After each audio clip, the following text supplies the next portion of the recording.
What is going on, dudes and dudettes, gamers and gamettes, lads and lassies? Welcome back to another noir episode of Games and Gamers. Today is a very special episode because I'm not gonna lie, this thing started off as a joke originally. So, we'll get into it, but this episode started off as a joke, theoretically. Pretty much, yes. It did. Do you want to tell the story of We'll tell the story here in a second. Let's introduce ourselves. Okay. Hi, everybody. I don't know the last time I've said this. I'm Hayden. I don't know if I've ever actually said hi. I'm Hayden since like episode 2. Probably. I just expect everybody to know who I am. Yeah. And I introduce Danger every time, but I am Hayden, the host of Games and Gamers. I got my good old buddy Danger Extreme. How's it going, Danger? Hello. I'm doing great. Good. I'm glad we're able to record again so soon. Because before it's like we record and then it's like a month of nights. I know. I'm so happy to have a full-time schedule, bro. I'm so happy. Did I tell you my schedule might be changing again? Good or bad? For the better or worse? Honestly, it's better.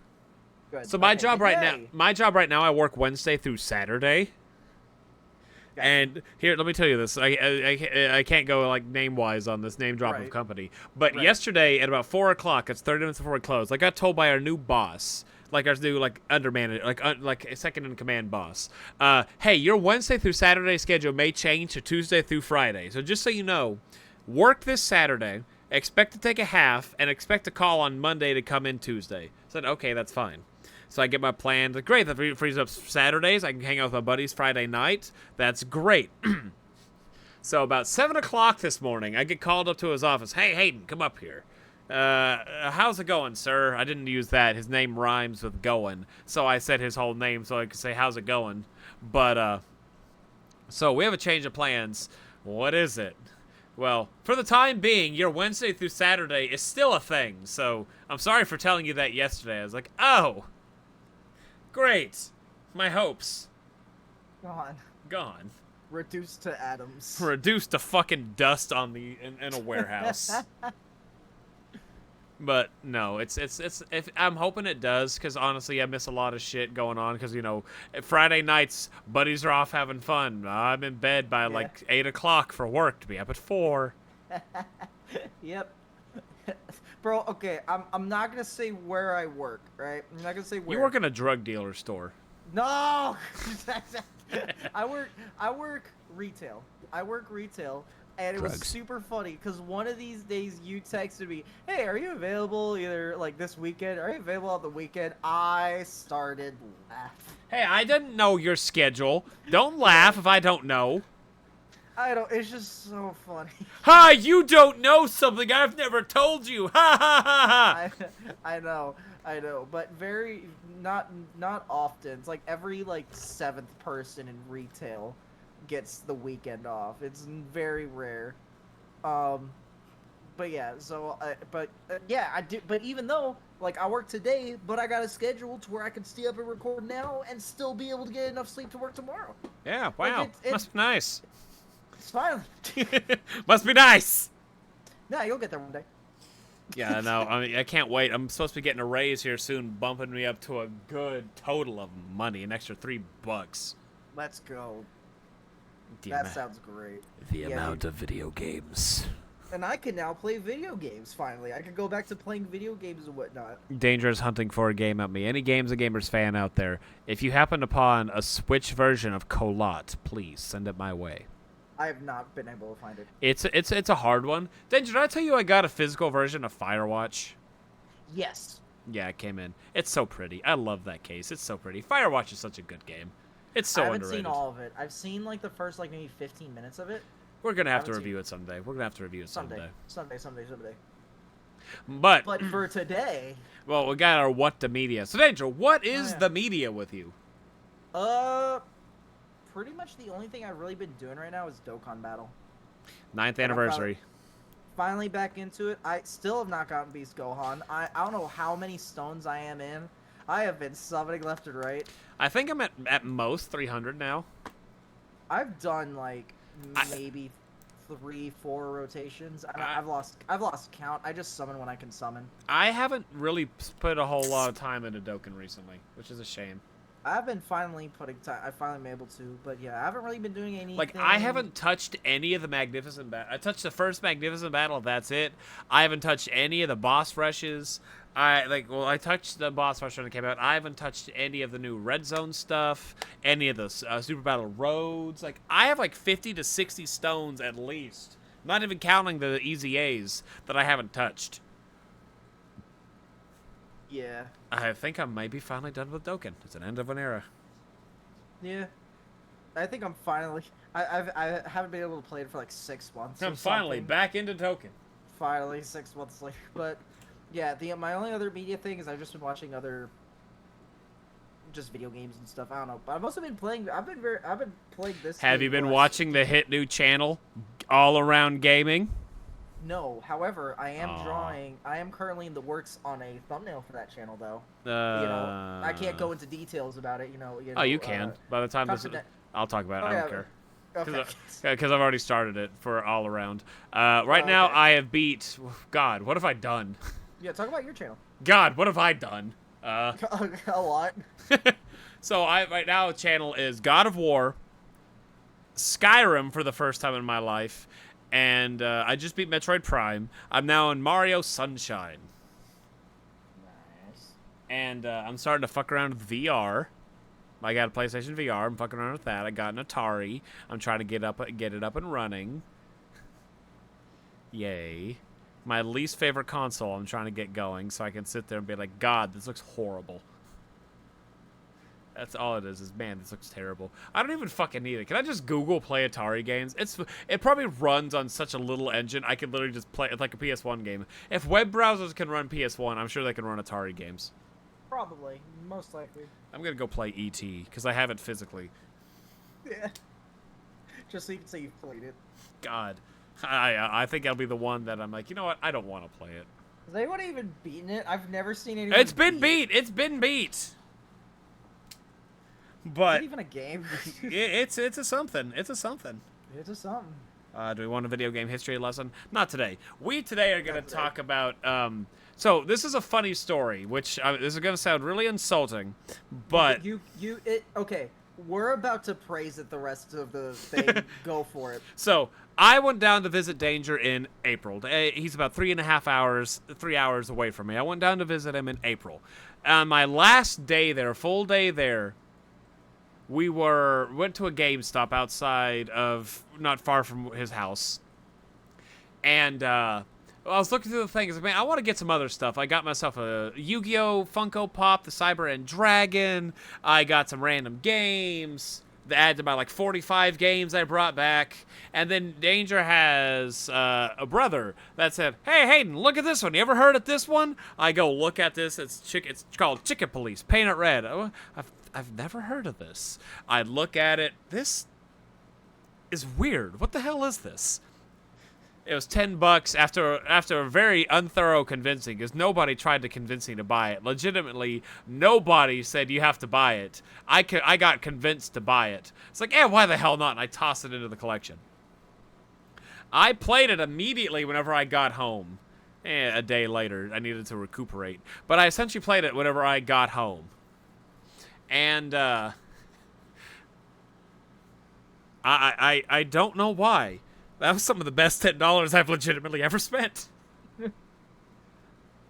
But yeah, we are reviewing by the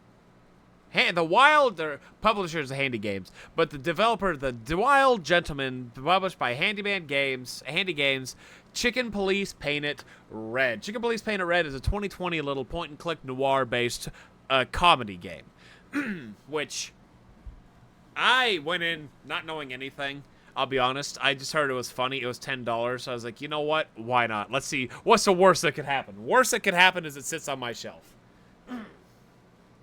Like, honestly, that's legitimately the worst thing that could happen if I buy this game, is it sits on my shelf forever. So I bought it, I played it, and yeah. Then I got Danger here on too. Originally, he wasn't supposed to be here for this episode. But so I was tossing this one in because it was quick and easy, and I have other reason for reviewing this game. But he happened to hop in, and I convinced him to buy it. He did not want to buy it at first, because every time I mentioned Chicken Police, he's like, "No, Hayden, no, I'm not getting. No, I don't want it. No." Even in one of his. You have to realize, from an outside perspective, all I know about Chicken Police is the box. Yeah, I the know. Title. And I'm looking at this, and I'm just like, what? Why? What? Like, And then I will admit, it looked hilarious. But at the time, I had no time to do anything other than like one activity. Not even that. Well, we're talking early on. Like, he was streaming, and I said, "Hey, Danger, you ever want to review Chicken Police?" "No, I'm not playing it. No. I'm not playing. No, I'm never gonna play. Here we are. Chicken At the Police. time I got it, so it was on sale. Funny enough, when I went to look at it to buy it, but by the time I did to actually go buy it, it was at full price, and I was just like, what the heck? I'll buy it. $20.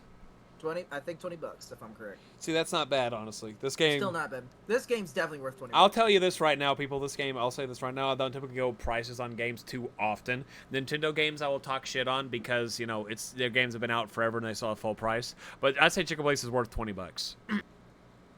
I mean, and also, of course, spoiler warning. Like, it's a review. The heck. So, Chicken Police is a black and white buddy cop noir, which and I'm not typically big into these kind of games. It has to have like a certain aesthetic to it. Like it's not like a 3D adventure game. It's one of those literal like old point and click games. You have the characters on left side of the screen, right side of the screen. I want to comment immediately out of the gate. The voice acting in this game is infinitely better than I was expecting it to be. Like no fucking joke. I saw it and I was like, I 100% expected no voice acting. Then I saw, oh hey, there's voice acting. I didn't know any of the people in here.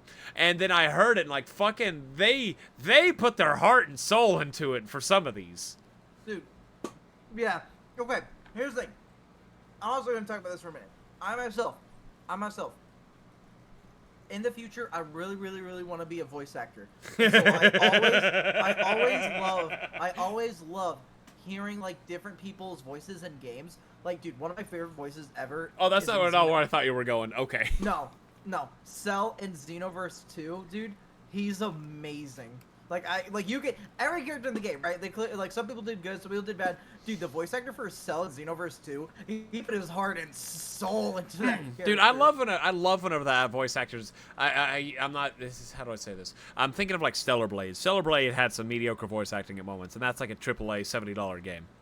Right. I love whenever the smaller games get a lot of heart and soul put into it, and I hope everybody who puts their heart and soul into the successful ones. I mean, I hope all indie games get success in some way, shape, or form, but there are definitely some games that don't deserve success. Well, it was the day before. Is that what it was? The like scam game that was like the big MMO open world zombie game.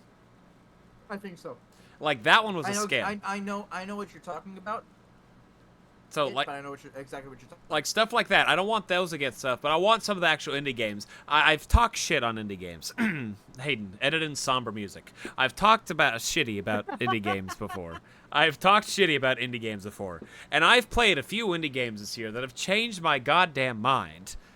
Fucking Transistor, became one of my favorite. I love the art style. I love the music. It was so fucking good. Firewatch, love that game. Chicken Police, great game. Fears to Fathom, great game. Indigo Park, great game.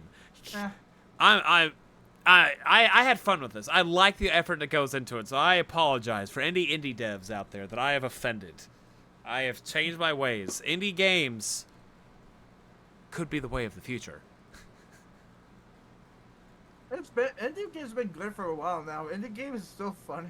I've talked shit on indie games for a long time because I know you have. I haven't even. It's not so much talk shit. It's like I've never had a PC in some of those ones, so I've never explored indie games. So like now that I have a PC, I can go explore a lot more than I can now. It's like if it comes to console, then it's like it's no longer. I'm not going to consider it so much of it. If it comes to a console, like physical release, part of me was like I won't consider this an indie game. It's like a AA game.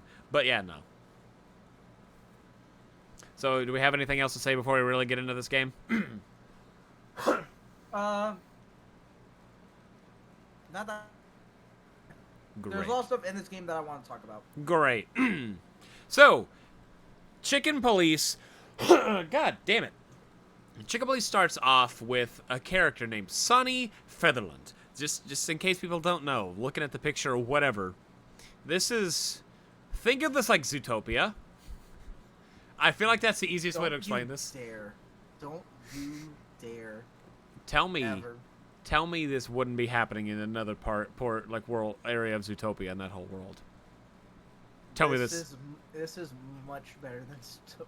I'm not saying it's not. It's like Beastars and all that stuff. This is more akin to Beastars. Don't you dare. Hey, Beastars is good. I will defend Beastars. Beastars is great. I don't care.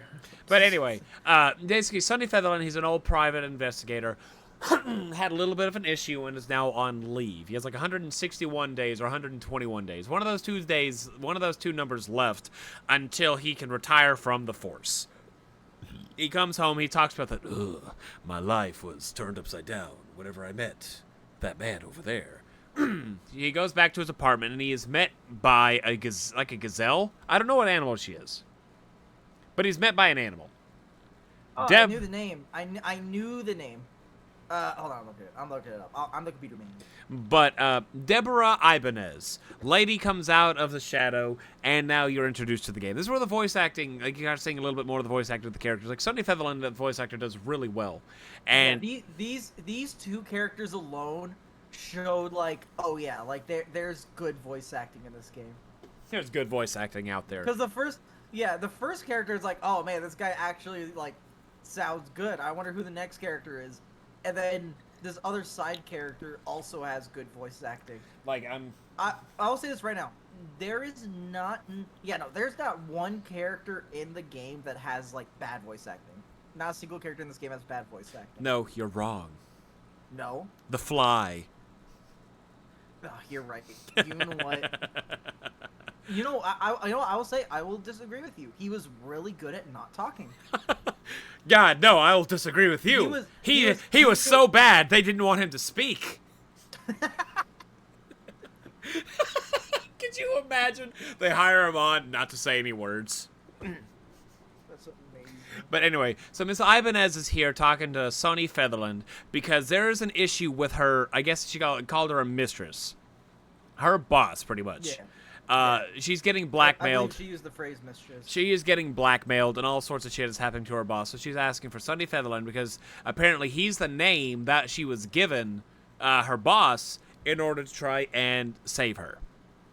So this is where some of the fun things of the game. You actually start to look around the room. You look around the room. It's one of those point-and-click adventure things where it's like, point, here's a little bit of information here. Point, here's the information here. Point, here's information there. Point, talk to the person. You talk to Miss Ibanez, and she starts talking about how, she had like bricks thrown at her house with notes thrown on there too. It's like, we know your secret. We know all this. You need to do this, otherwise this will happen. And da-da-da-da-da-da-da-da. That's exactly what the brick said, just so you know. Chicken Police is on Steam. You get it for $7. Yeah, I saw it. It's $6.99. It's on sale. Yeah, it's on sale right now. So you talk to Miss Ibanez for a little bit longer, and then you can start one of the fun sections of this game is the questioning thing. After you learn a little bit what you wanted to learn, you start like going on through like poking and prodding to learn because Sonny's a private investigator. He has psychiatrist shit. He can make you say what he wants to learn. Which I like that aspect because it gives Sonny Right now, as we speak, now broadcasting, the developer is playing the game. No, wait, he is. Now broadcasting. Watch the developer play. Man, that's amazing. We're sitting here recording, and they're recording too. Tomas, I hope this graces upon your desk. I hope it really does. We're literally recording this as you're live streaming this game on Steam. Yeah, that's so funny. Okay, so yeah, it's on Steam, PS4, Xbox One, and Nintendo Switch. Here's the thing. There's a PS5 version of this game. Here's the weird thing. The PS5 version has less gigabytes than the PS4 version, and I have no idea why. Is there a physical version of the PS5? No, I don't know. No, you know what? You know the great thing that exists? What's up? Google.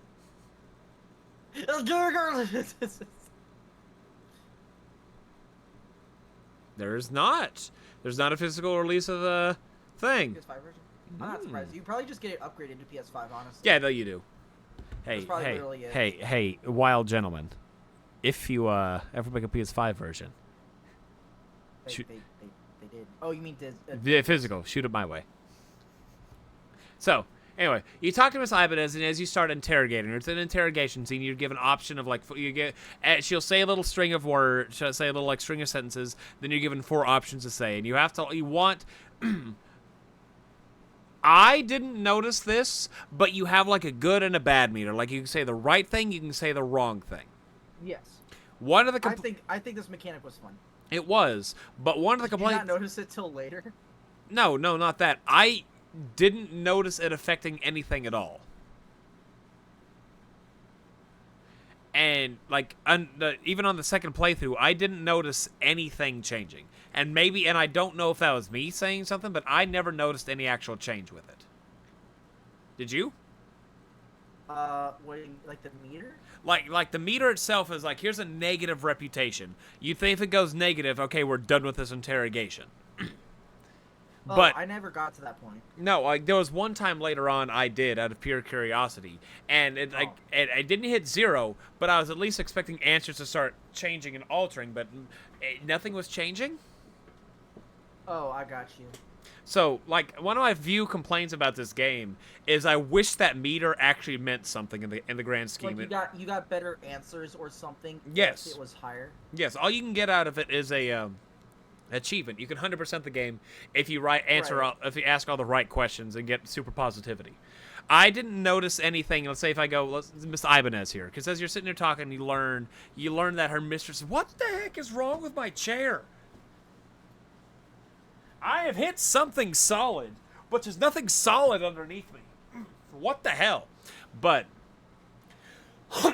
as you talk with Miss Ibanez, you learn that her mistress is Natasha Katzenko. I love the just basic. I love the names. It's like Sunny Featherland, Deborah Ibanez. I believe she's a type of deer. Marty McChicken. Yeah, we're gonna get to Marty.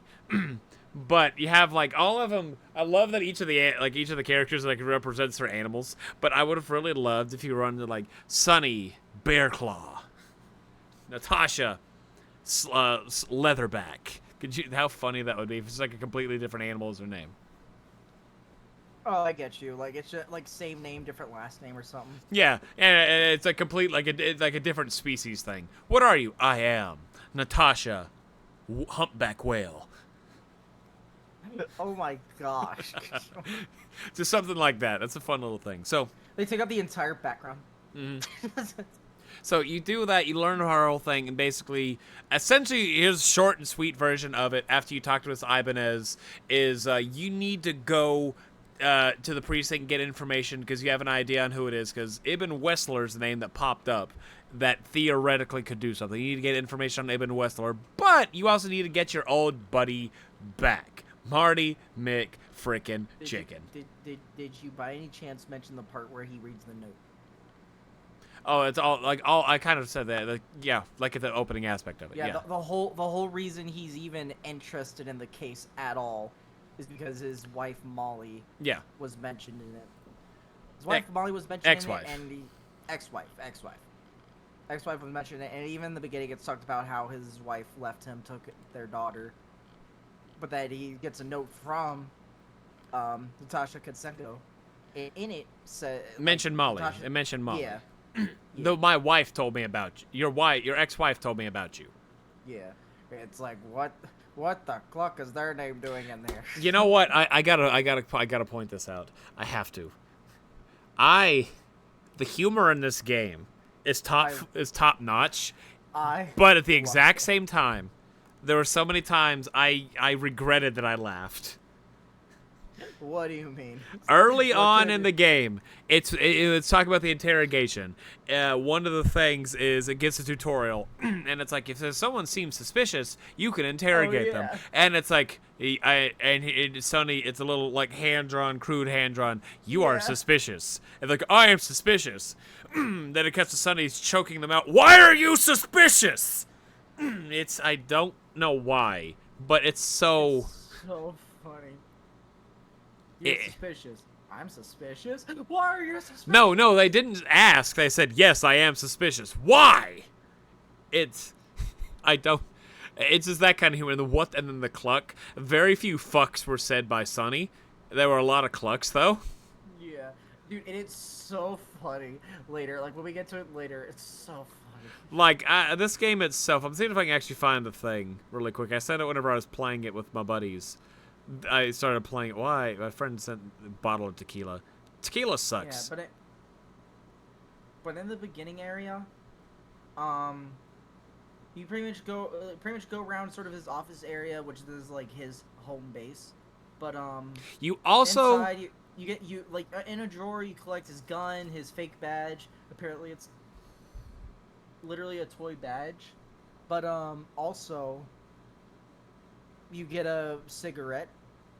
But inside of the room as well, you can kind of figure out about Sonny. You can figure out that he, like, at some point was eventually going to probably write, that he apparently is just a very cluttered person. He is an alcoholic. He's very much an alcoholic, and he straight up he just knows it. He doesn't talk about it, but he knows. My whole fucking desk just vibrated. What the hell? Yeah, I'm hearing like a weird like echo thing, like almost like a metal hitting together and then like the shaking at the same time. I don't know why. Nothing over. I don't know. I don't know. It happened like 5 times. I don't know if I'm going crazy or I'm hearing something. I mean, I'm not hearing anything. But anyway, after you do that was weird. speak to everyone. You get a Czar Club postcard. That's where you can see the message. Yeah. Yeah. Then you got to talk to your buddy Lewis, who apparently frequents, who knows about this. Call Lewis, who is a fan of the Chica Police. Chica Police are like famous detectives in this world. As they're told, their legacy gets there before they do. So then now you got to go to ask Deborah about Hobart Ibn Whistler. Whistler. Speak with Lewis, then Deborah. Then after that, you're going to the police department to recruit Marty and learn information. Then we're into chapter 1. There we go. Clawville apartment. Or you're the... Yeah. Also, Lewis just being a guy that does and knows everything. Like the most innocent character, but he's actually like not. Yeah, he seems like so innocent, but he just like, oh, yes, you see, I'm in the higher class. It's like, I hope in a later game he's a villain. Could you imagine? Like this whole time he's like, yes, chicken police. I know all of your moves. Well, you think and people, we're not making fun of him. He talks with a stutter. We're actually not making fun of him. Now I think about it. I should cut that out. He's not. He talks with a stutter. Don't cut it out. He does every sentence. He's a great character. I love how like he at sometimes just gives up trying to pronounce one word and just says another. I was like, higher class. He's great. He's a great character. All right. But yeah, we go over to the police station and we're getting introduced to several characters. On the top of my head, I'm gonna just hopefully say them on the top of my head. The 2 main characters are Bosco and Monica. And there's another character. I can't remember the lizard. I cannot remember his name, but I remember Bosco the dog and Monica the hummingbird. Yeah, you got Boscarelli Chow. Here, let me tell you some of these names, actually. Go for it. You got Boscarelli Chowhound Natus, Bosco, hilarious. Monica Rosen, Morton Madigan, Lucius Wilford Bloodboil, Dr. Reginald B. Bubo, and Zip P. H. Murphy. I love the names. I wished I was in the room when they were making these names. Dude, my favorite name is Boscarelli Chowhound Natus. That's not a fucking joke. I will copy it to you. It's... I entirely believe. Boscarelli Chowhound Natus. But anyway, you go talk to Monica to learn a little bit of information, what all you can, And then she says, I don't have a whole lot of it in Westhard. Give some information about he owns like a strip club or like a not strip club. No. She said the opposite. She said like she has an entire room dedicated just to. But how much can she give away? Oh, yeah. Exactly. Fuck you. And so then he's like, okay, fine. Let's go. I guess I'll go find my old partner, Marty. Yeah. Yeah, then you get to go enter the shooting range. You get to talk to some of the other characters, Boscarelli, Mort. Mort. Yeah, Mort. That's it. Like, a lot of these characters you get to talk to, you get some fun back, like a little bit of lore with all these characters. You get to talk to the two porcupines outside. One's a porcupine, one's a hedgehog. Was one a okay, I was like, either both porcupines or one's Carlton, a hedgehog. Phyllis, and Mason Roy's. Yeah, I was like, either one's a hedgehog or they're both different types of porcupines. Okay, so they are a hedgehog. Okay. I'm 90% sure it's a hedgehog. I'm entirely thinking it's the hedgehog as well. Don't correct me. I'm not telling you. Even if I'm wrong, don't correct me. I'm never wrong. Let it be a hedgehog. I'm never wrong. Headcanon. Yes. Oh, well. I'm never wrong. All right. You've yet to prove me wrong. I'm gonna look up if he's a hedgehog real quick. Hey. No. All right, now so, serious question. All right. For games and gamers, serious question. Which one of us is Sunny? Which one of us is Marty? No, realistically, I'm Sunny.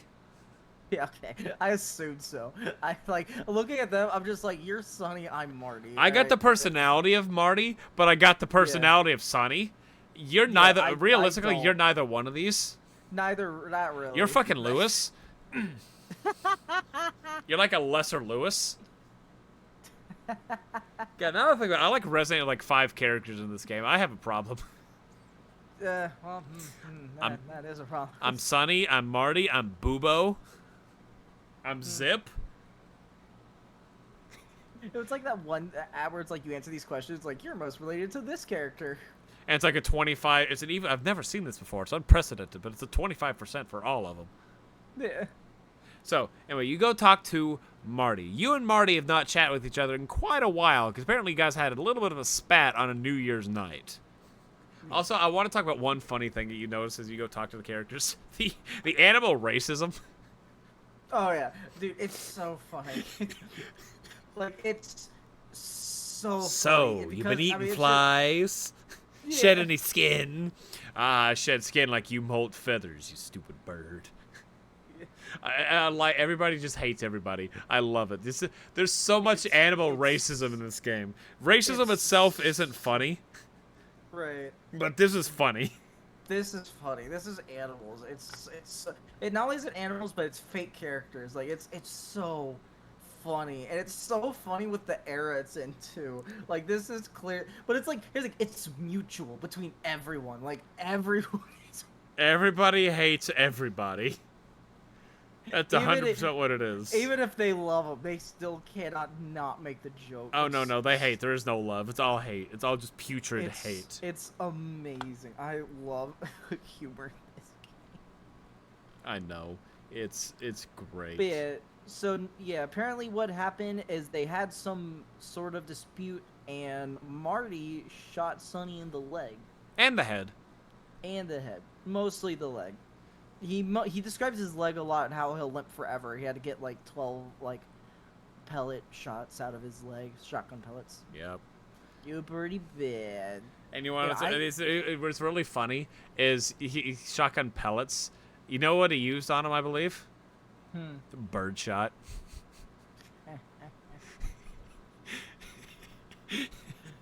That is amazing. Developers, I love you guys. Stop it with the humor. Just stop it. No, keep going. Make more. So, anyway, make a $30 game. You eventually convince him to, like, hey, Marty, I need you for one more heist, one more journey. Can you please help me? Please, my old companion. Can we bring the Chicken Police back together? And then Marty eventually is like, okay, Sonny, one last time. Just because it's New Year's. Yeah, but no, even Monica, like one thing, if you talk to Monica, she's like, please stop him before he shoots all the bullets in here. And Marty, it's like, he's like, well, you enjoy it. Marty's like, all right, what? Yeah, really? It's that easy? Bro, I'm so bored. Like you, Dude, I know. I'm gonna use up all the ammo in here, bro. Dude, like anything is better than this, dude. I'm bored. You want to go? You want to go shoot up? You want to go cause a world war? Hell yeah! Alright. That's why I said I resonate with like all of them. You want to go cause some chaotic shit? Oh hell yeah, I do. Cluck yeah, I do. So you get him, and then you can go look. You can look at his gun collection. Dude, he has a lot. Every single gun has a name. Bertha. Big Bertha. God, I love. Sonny's has a name. I don't remember Sonny's gun's name. He has a Magnum. That's all I know he has. Yeah, but which means he's badass. Yeah, but he named all of his guns. They're each for like different occasions. I know, and he always walks around with at least like 5 of them. He even says something. I don't know if it's here or later, but he talks about, hey, can I bring in my guns? No, Marty. And then you walk in, and he's like, all right, let me just pull out a shotgun out of my pants leg. Oh, if you want a pistol, here's that. Oh, you want a Tommy gun? It's like Deadpool pulling out things out of the infinite bag. But let's see, where were we? Oh yeah, you get Marty. Hey Marty, you want to come join us? Great. Sure. Great. One thing I want to talk about real quick. Yes. Because this is going to lead of one of my like only 2 real criticisms I can think about this game, which is the shooting range. Shooting range by itself, great. I wish they implemented this more. See, I'm fine with how they did this. Like, you and I discussed this prior. All this is doing is getting you used to the combat itself, with like the shooting itself, and this game, as you yourself said, it's a story game. It's a heavy story game. They don't need they don't need it to be like a what's a prime? Like Until Dawn. We're gonna use the Man of Medan, Until Dawn stuff like that, like the Dark Anthology, Dark Pictures games, because those are story games. Let's go through the Dark Dark Pictures. Yeah, there's a lot more. It's a lot of involvement for a lot of it. Yes, they utilize it more, but at the exact same time, it's a story-based thing with a lot of involvement. It's like Life is Strange. Life is Strange did a perfect thing of game interaction with story interaction. This game did, I'd say, a really good job of game interaction and story interaction.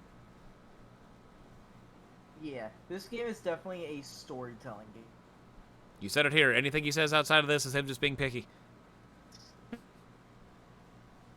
So, you leave, you get a little bit of information, and essentially you go and you talk to Bosco, you can talk to Bosco.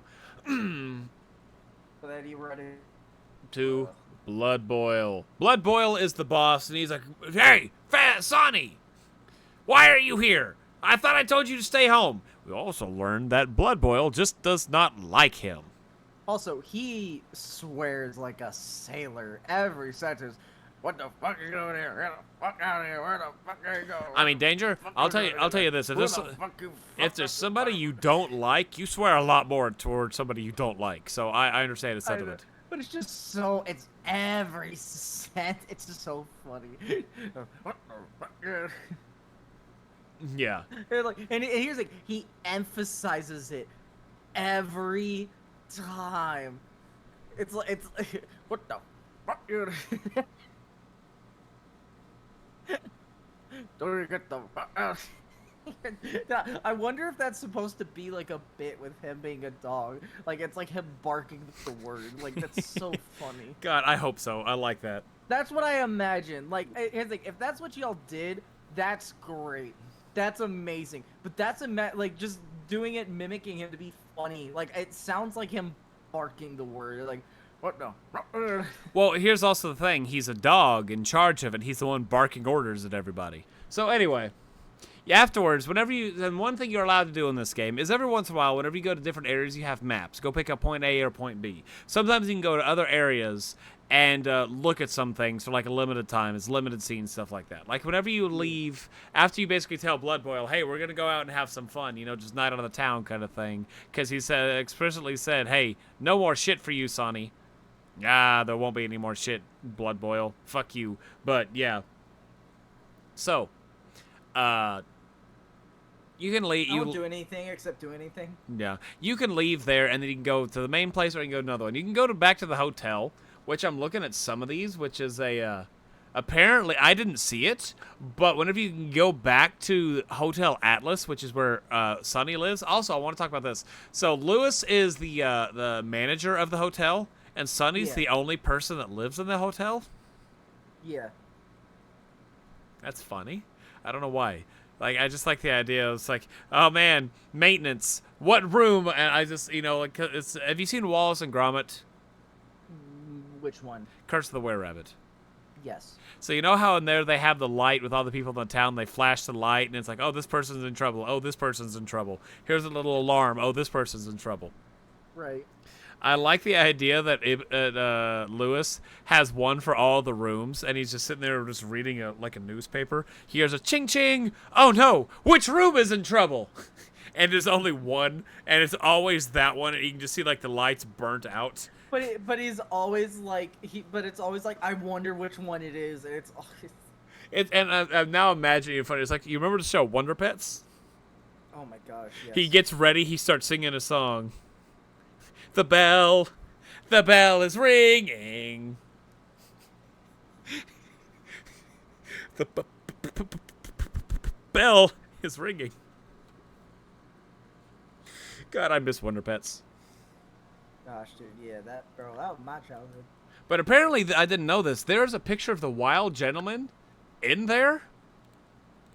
Really? I'm putting it in right now. I didn't. Like as an Easter, was it a collectible or an Easter egg? Like kind of like it's probably both. I'm not showing an actual picture. It's showing the gentleman wild, like it looks like a band, but I'm not seeing anything from the game. So I'm assuming this is a picture. Like I'm looking at a thing right now that says you can inspect the wild gentleman photo in the group of pictures to the left of the bedroom entrance. Inspect, and I don't know. Like it says. Oh yeah, I know. Okay, I know exactly what you're talking about. Yeah. So you see, speak with Marty. Ask subjects desired. Hop dog. On the trailer for Chicken Police, one of the lines are you chicken enough? God. Oh, dude, this game is just pun after pun after pun. At first, I thought this was like Shadows of the Damned. The game. Chicken Police, painted red. Are you chicken enough for this brand new adventure in Clawville? I'm not gonna lie. Whenever I first started this game, I thought it was gonna be more akin to like Shadows of the Damned.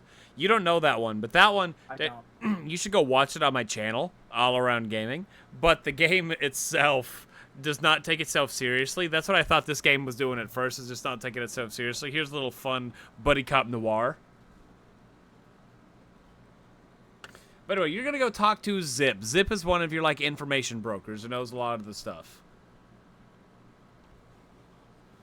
Go talk to him. And after talking to him for a little bit, you also find out there was last time all of it interacted, there was, like, a shootout in his place. Zip doesn't like him, but he also owes him favors. You know, yeah, he's like he works for Ibn Wessler. Basically, Zip has a lot of weird power. It's like he's important, but he's not important. You think that's a fair way to phrase him? Yeah. Like he knows things, and he doesn't want to be known. Yeah. He knows things. He had a past. He's trying to have a normal life, and he used to have like a pretty chaotic past. Like while Sonny's supposed to wind down, but he's not wanting to. Pretty much Zip is he has so much chaos in his life, but he's trying to get things back to normal. He's trying to get his life back. I like that he walks through the door. How can I help you? Oh, shit, it's you. Hey, welcome to the Pretty much. Hey, you do again. Dude, I love Zip's voice actor. I don't remember their name, but bro, I love Zip. Their voice. I love Zip. The voice acting was really good in this game. Dude, I've been stuck doing Wessler's voice. Anything. What did you know? Like, I was like getting some coffee this morning. And it's like, hey, I like my coffee pretty good. But you chicken. That's so funny. Dude, I love. Oh my gosh. Okay, just in general, bro. Because I think I said already. I want to do voice acting in the future, so I always pay attention to voice acting, to whether it is either something that I enjoy or something I'm like, I don't really like that, or I see it as a flaw. It's like, I should avoid that. I love the voices in this. I And know. like, you can tell the characters had fun. Either they had fun or they got paid well. Like it seems like both. If that or they just hated this, please just get this over with. Could It's you so imagine neat. they could do infinitely better? This is like they're just, I don't want to do this. All right, fine. It pays the bills. Isn't it like 8 hours of dialogue or something? It's the game itself is only 6 hours. Okay, no, all right. Well, Like a full playthrough. If you go look it up, is like 7 straight hours. yeah, 7 hours. All right, so So anyway, there's a lot of dialogue. There's a lot of good. You're Like, every going. character got quite a bit of. Your goal now is to get to the Czar Club. The Czar Club is where apparently Natasha kind of frequents. She's like a sub owner with Ibn Wessler. Like she owns it, but Ibn gave it to her, so he technically still owns it. This is just gotta meet up there to learn what you need to learn. Go to the Czar Club, and there's a bouncer right out front. You gotta figure out a little puzzle to get you in, and he's like, "Well, nope, that ain't gonna do anything." Yeah, and so you got to have like a person of higher authority, higher standing to come help you let into this, like a frequent in there. So you call your good old buddy Lewis, who I love that he's always like at the ready. And this goes even more to the wall of stuff like, ooh, my wall's ringing. Who could it be? Who could it be? Sonny again? Oh, yeah. I like that idea. I like that. I like that's now a headcanon, is he has all that just ready to go. And it's even funnier is all of the other ones are so caked with dust, and it's only Sonny's that gets cleaned. But he still looks at us like, oh my god, who could it be? Sonny, I'm on the way. So, with Lewis's help, you end up going past the bouncer and you go into the club. Whenever you're in the club, you look and see all these different characters. One of which is an old buddy, Philmar, who used to be an undercover cop with you guys. Philmar Lowe. Yep. Yep. But you can talk to him a little bit of information, chat with the bartender, and pick up some whiskey, and then you can run into. After you do that, you'll see Ibn Wessler.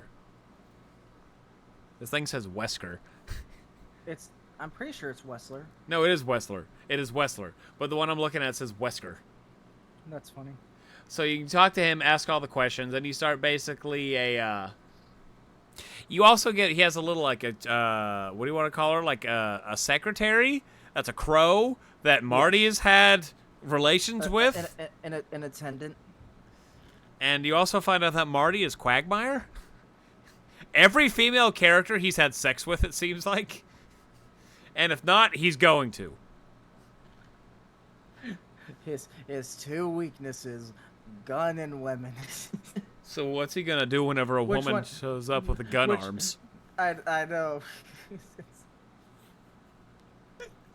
It's a female version of Barrett from Final Fantasy VII. Oh my god, you're perfect. Oh, that's so dumb. God, I hate my humor. I hate my humor. So, basically, you ask him all sorts of questions. You learn what you kind of want to learn. Whereas, like Natasha, this was given to him, but Natasha and him were a weird thing. They still are. They still aren't. They're like off and on, kind of like a situationship, I guess is what it's technically called. Yeah. Ask him all the things, and he eventually gets kind of annoyed at it. And I want to point this out here because Natasha, if I remember right, this is where Natasha first makes her appearance. Yeah, after you talk to Ibn for a while, and it's like you even talk to him and ask him about the like all the blackmail. Yeah, you ask about the blackmail. You ask about what's going on. He's like, yeah, also, you know, what's even funnier too, there's a lot of people. He's a fan of you guys. He's a fan of the Chicken Police. That's the only reason he's talking to you. I like that. That's even funnier.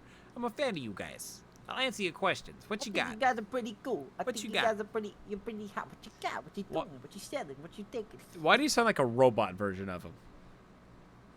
Like you have like a. What you mean? What you talking about? What you talking about? Let me tell you what you talking about. You're talking about.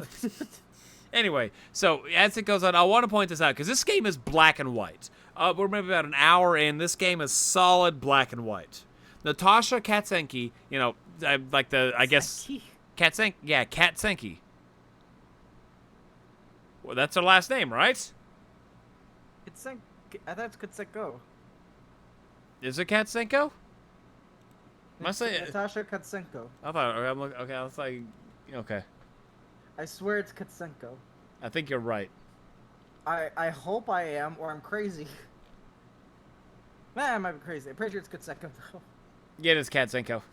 Yeah, I was about to say. I'm pretty sure. Why did I get Katsenki? I don't know. That's the first time you said it tonight. Like, you haven't been saying that. I know. I feel like I've been saying Natasha Katsenki. You've been saying Katsenko this whole time. Have I? Yes. That's why that one caught me off guard. So, you okay? I need to be tested. That's all I know. Maybe you should get tested. That's what I'm saying. So anyway, she comes in and she sings, and this is funny but really cool at the exact same time. Because the art style in this is really funny. Is every once in a while they'll do like a live action movement. They'll like pan away from the head because it's very much they'll pan away from the head for a live action movement, which I always laughed at every time they did it. Yeah. But this part was cool because Natasha here is the first splash of color this game actually has. She gets on stage, you don't see any bit of her, you see her leading up to her face, and whenever she starts to sing, she opens her eyes with bright, like jade green eyes. Wait, no. She sings on stage with her jade green eyes. Yes, no, that's right. I'm pretty sure we see color earlier in the game whenever there's the sign saying City of Color. Well, that, and also you have the shooting range too. But this is like the first important bit, because you can skip past those things. Okay. I'm talking real story beat. Okay, got you. And so fuck you. Anyway,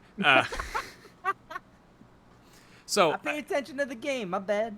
I did too, but that's unimportant. What do you mean? Anyway, So anyway, it's the first true story beat flat splash of color, and it is done beautifully. Like, it's such an, at least in my opinion, it comes out of the blue so random, so just boom green, as opposed to all of this is no color, that right there. It makes it stand out so well. And it has, and everything that has a little bit of slight importance in some way, shape, or form is colored. If it's meant to stand out, they want it to stand out for a reason. And Natasha here, green eyes, makes her stand out as a character. Everything with color is kind of standing out for a reason. It has some meaning to it. Which I think is very cool. It's a very cool art style / story decision. Yes, and also, Wild Gentleman. I love like your whole, like body down, just live action. First time I saw this, have you ever seen the movie Velocipaster? No. Why do I feel like I've heard that name before? Because I've talked to you about Velocipaster. I feel like I've seen clips of that movie before. Basically, like initially, like that's what I thought. Like the vibe that went through my head was Velocipaster.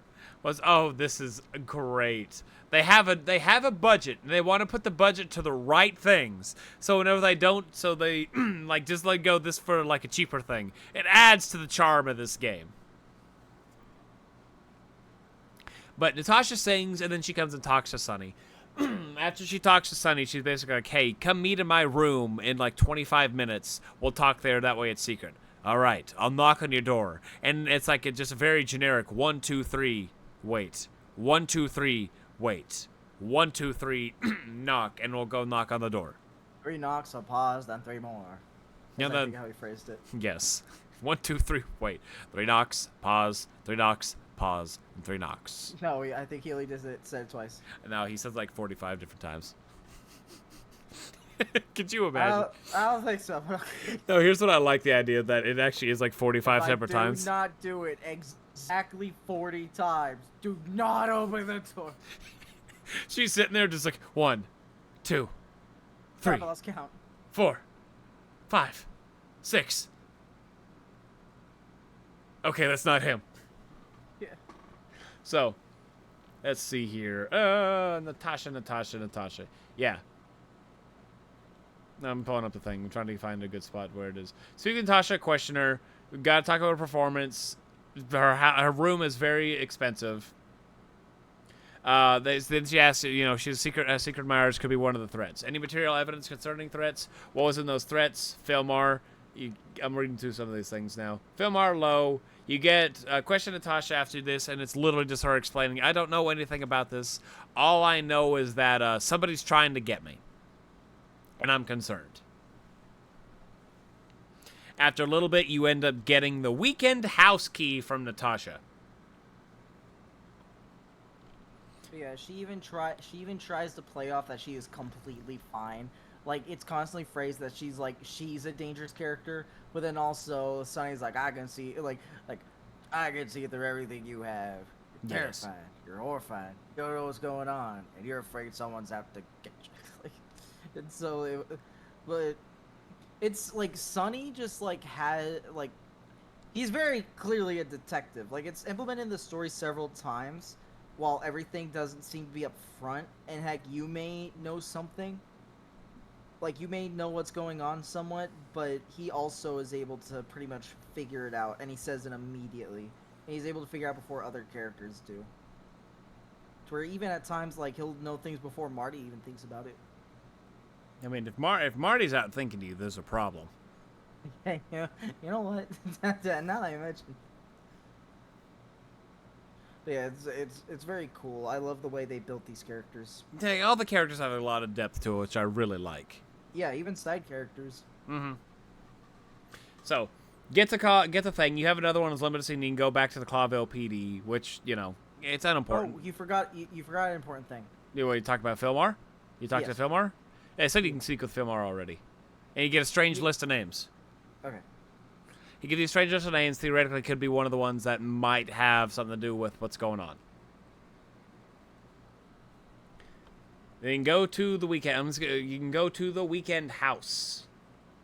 Head for the weekend house once you're done with both limited scenes. You don't have to, but you can. It's just a little bit of like a lore to some stuff, just a little more conversation. There is a word outside that's like written in red paint. Is it just what's the word? It says it's horses. All right. I was about to say I don't know if YouTube likes the word very much. It says it's horses. Just horses. Sure. I bleep out the first time you say it. It could be something similar to horse, maybe. I don't know. I don't think YouTube likes it very much, so I bleep out what it is. Screw you, YouTube. I'll fight your algorithm. Don't fight the algorithm. YouTube, I'm not fighting the algorithm. You just see me show up with a pair of boxing gloves. Ding ding. So you go on the house. It has horse written on the outside of the house. You get a shoe, like it's a stiletto with a broken heel, if I remember right. If nothing else, it's a stiletto. I think it's just a shoe and it's gold.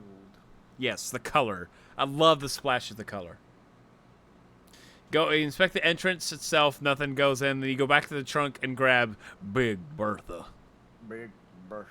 Oh, and I forgot to mention it, but when you go to the Czar Club early on, and like Sonny's like, all right, let's go inside. Marty's like, I'm ready to go. And he's like, did you bring Big Bertha with you? What? No, I would never do it. It's like, oh, okay. And he just brings out Big Bertha. He's like, I'll use you someday. Like, don't worry. Like, all right, I gotta save you for another occasion. And it's so funny because I was just not expecting him to bring out a shotgun. I know. I love Marty. I love Marty. He's so funny. Like, I genuinely think he's probably my favorite character in this game. Probably. So, whenever you go into the weekend house, Danger, do you know what happens in the weekend house? What happens in the weekend house stays in the weekend house. Okay. I don't know. If I remember right... Or I don't want to know. How about that? If I remember right... I don't want to know. Deborah Ibanez is dead! No. Okay, that part. Okay. Yeah, that's what I'm talking about, yeah. Alright, I thought you were going to make an innuendo to something. No. Okay. You're thinking you're thinking of a yacht, not a weekend house. All right. Yeah, she's dead. She's been murderized. Yeah. We can say murder. I'm saying murder. She's been murdered. Shit, I scrolled through. I lost my spot. There it is. So As long as you don't use the K word, I'm pretty sure murder's fine. killed. Murder's not fun. Nah, well, you said it. Well, killed is I feel like killed's like a more generic word. I killed that dude in this game. I feel like that one's fine. We'll figure out. YouTube will let us know. Yep. Don't worry, YouTube will tell us where we goofed. And we're gonna look and it's like, well, the Games and Gamers is gone forever. Every episode's just gone. It's like, oh. That'd be hilarious. That'd be sad. That'd be so funny if one at the chicken police.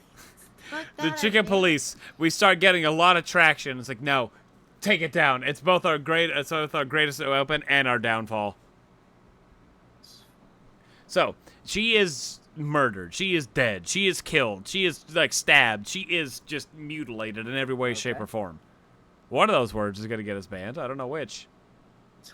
Why am I? just bleep out every word you just said. Please be. She's.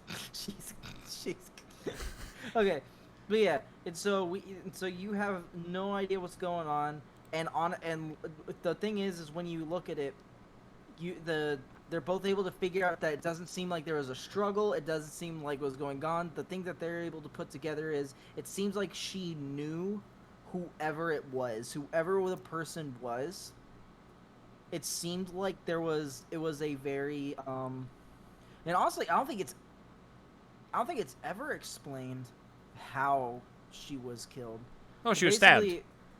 Was she? Okay. I don't remember being told or shown how. I mean, it's to assume, but I don't think it was ever specified. But yeah. She's dead and she has horse, we'll say horse is the word, also written on her back in blood.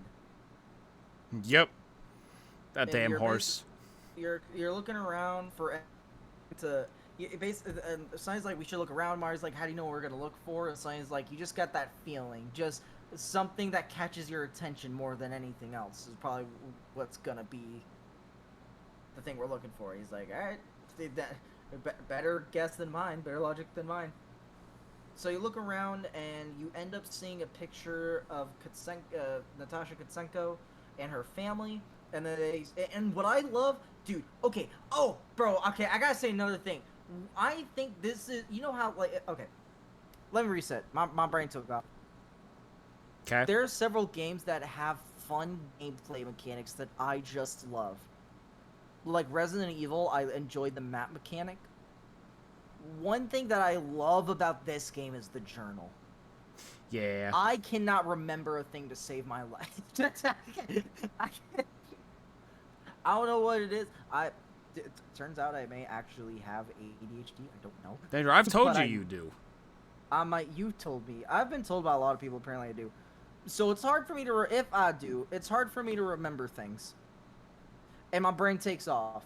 So the journal very much helps me remember these things, but also it gives details about these story beats.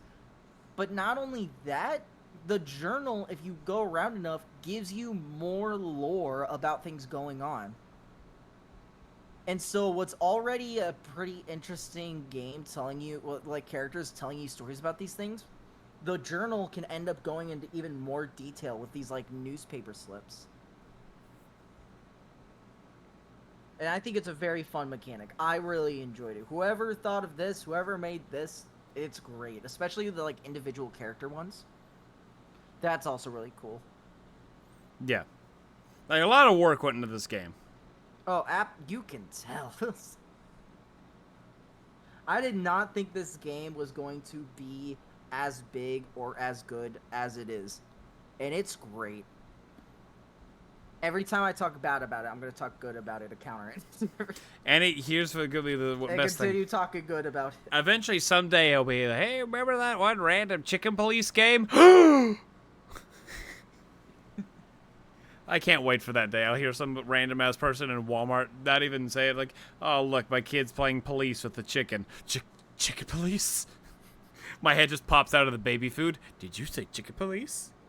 Like, I'm not even gonna... Well, no, because it's a child. You know, playing with little toy chickens. Okay. Yeah. I was gonna ask, why are you in there? Because chicken police got mentioned. Okay. Don't you know I'm an eldritch god? Yeah, well, more of an eldritch horror. Probably not a god, but That's definitely a horror. Horror god, you know, same difference. Okay. Guess my biggest secret. So, anyway, figure out that she was murdered, all the fun stuff, and in this house, there... All the fun stuff! Huh? Nothing. What happened? She got murdered and all the fun stuff.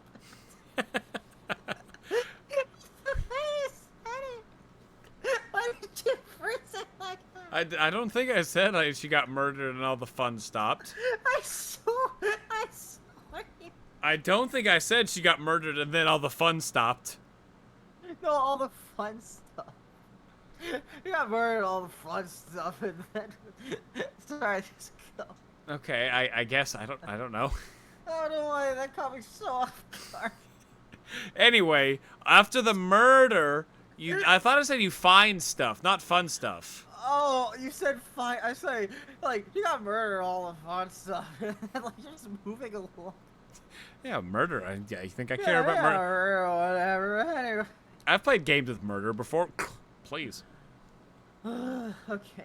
Anyway, you then have, if I remember right, you have to go find, there's a safe in this house. As you start looking around stuff, you find a sculpture. Yeah, you notice the fireplace is strangely empty. Like, there's a heater in every room. Why is there a fireplace? Which is so weird. It's such weird logic. Well, it's like, okay. Yeah, examine the strange sculpture above the empty fireplace inside the weekend house. The legend of a Inspect the engraving lower down on the sculpture. Then inspect the empty fireplace to find a new puzzle. Now, this is one thing I want to talk about because it's one of my very few actual complaints about this game is there were not enough utilized puzzles in this game. There are maybe 2? Maybe? Danger, can you think, were there 2 or was it just this one?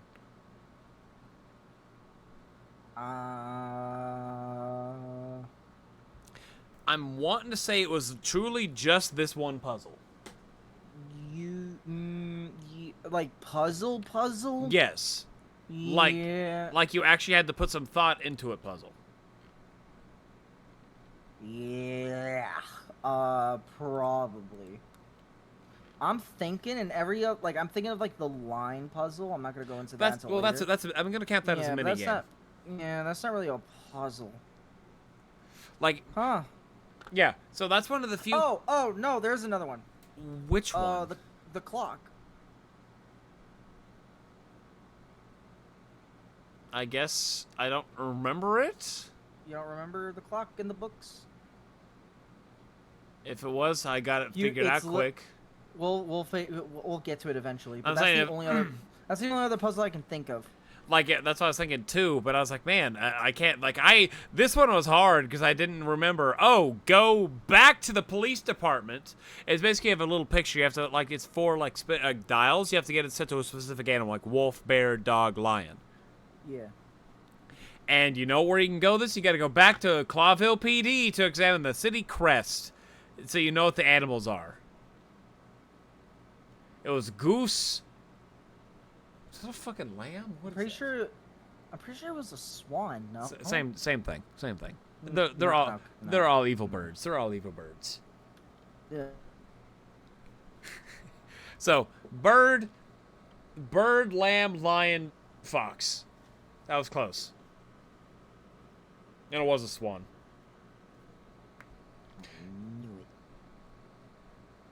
And then whenever you open up the safe, you'll find a piece of a painting. It's a little bottom corner. And a little telephone number. Oh, no telephone number. I'm stupid. You can call the telephone. You can call the police department and say, hey, there was a murder here.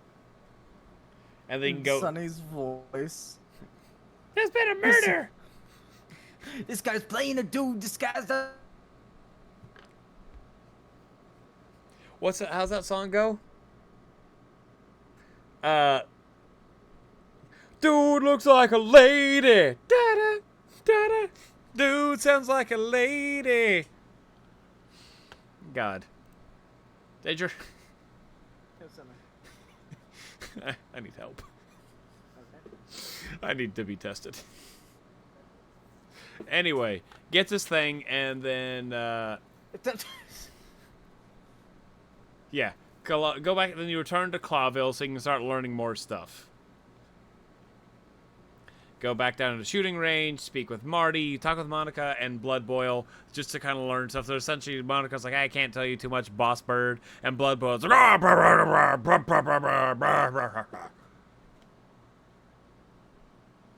right? That's what he sounds like. That's like word for word what he says.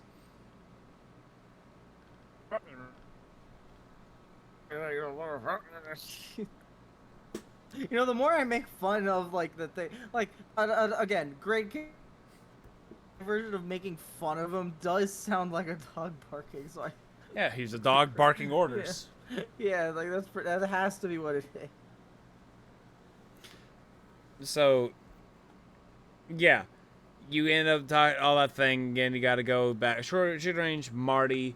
You talk about the Bloody New Year, which is apparently where everything happened. You learn a bit more about that. Then you got to go back to the Czar Club and speak with Phil Marlowe. Phil Marlowe gives you a little bit of information.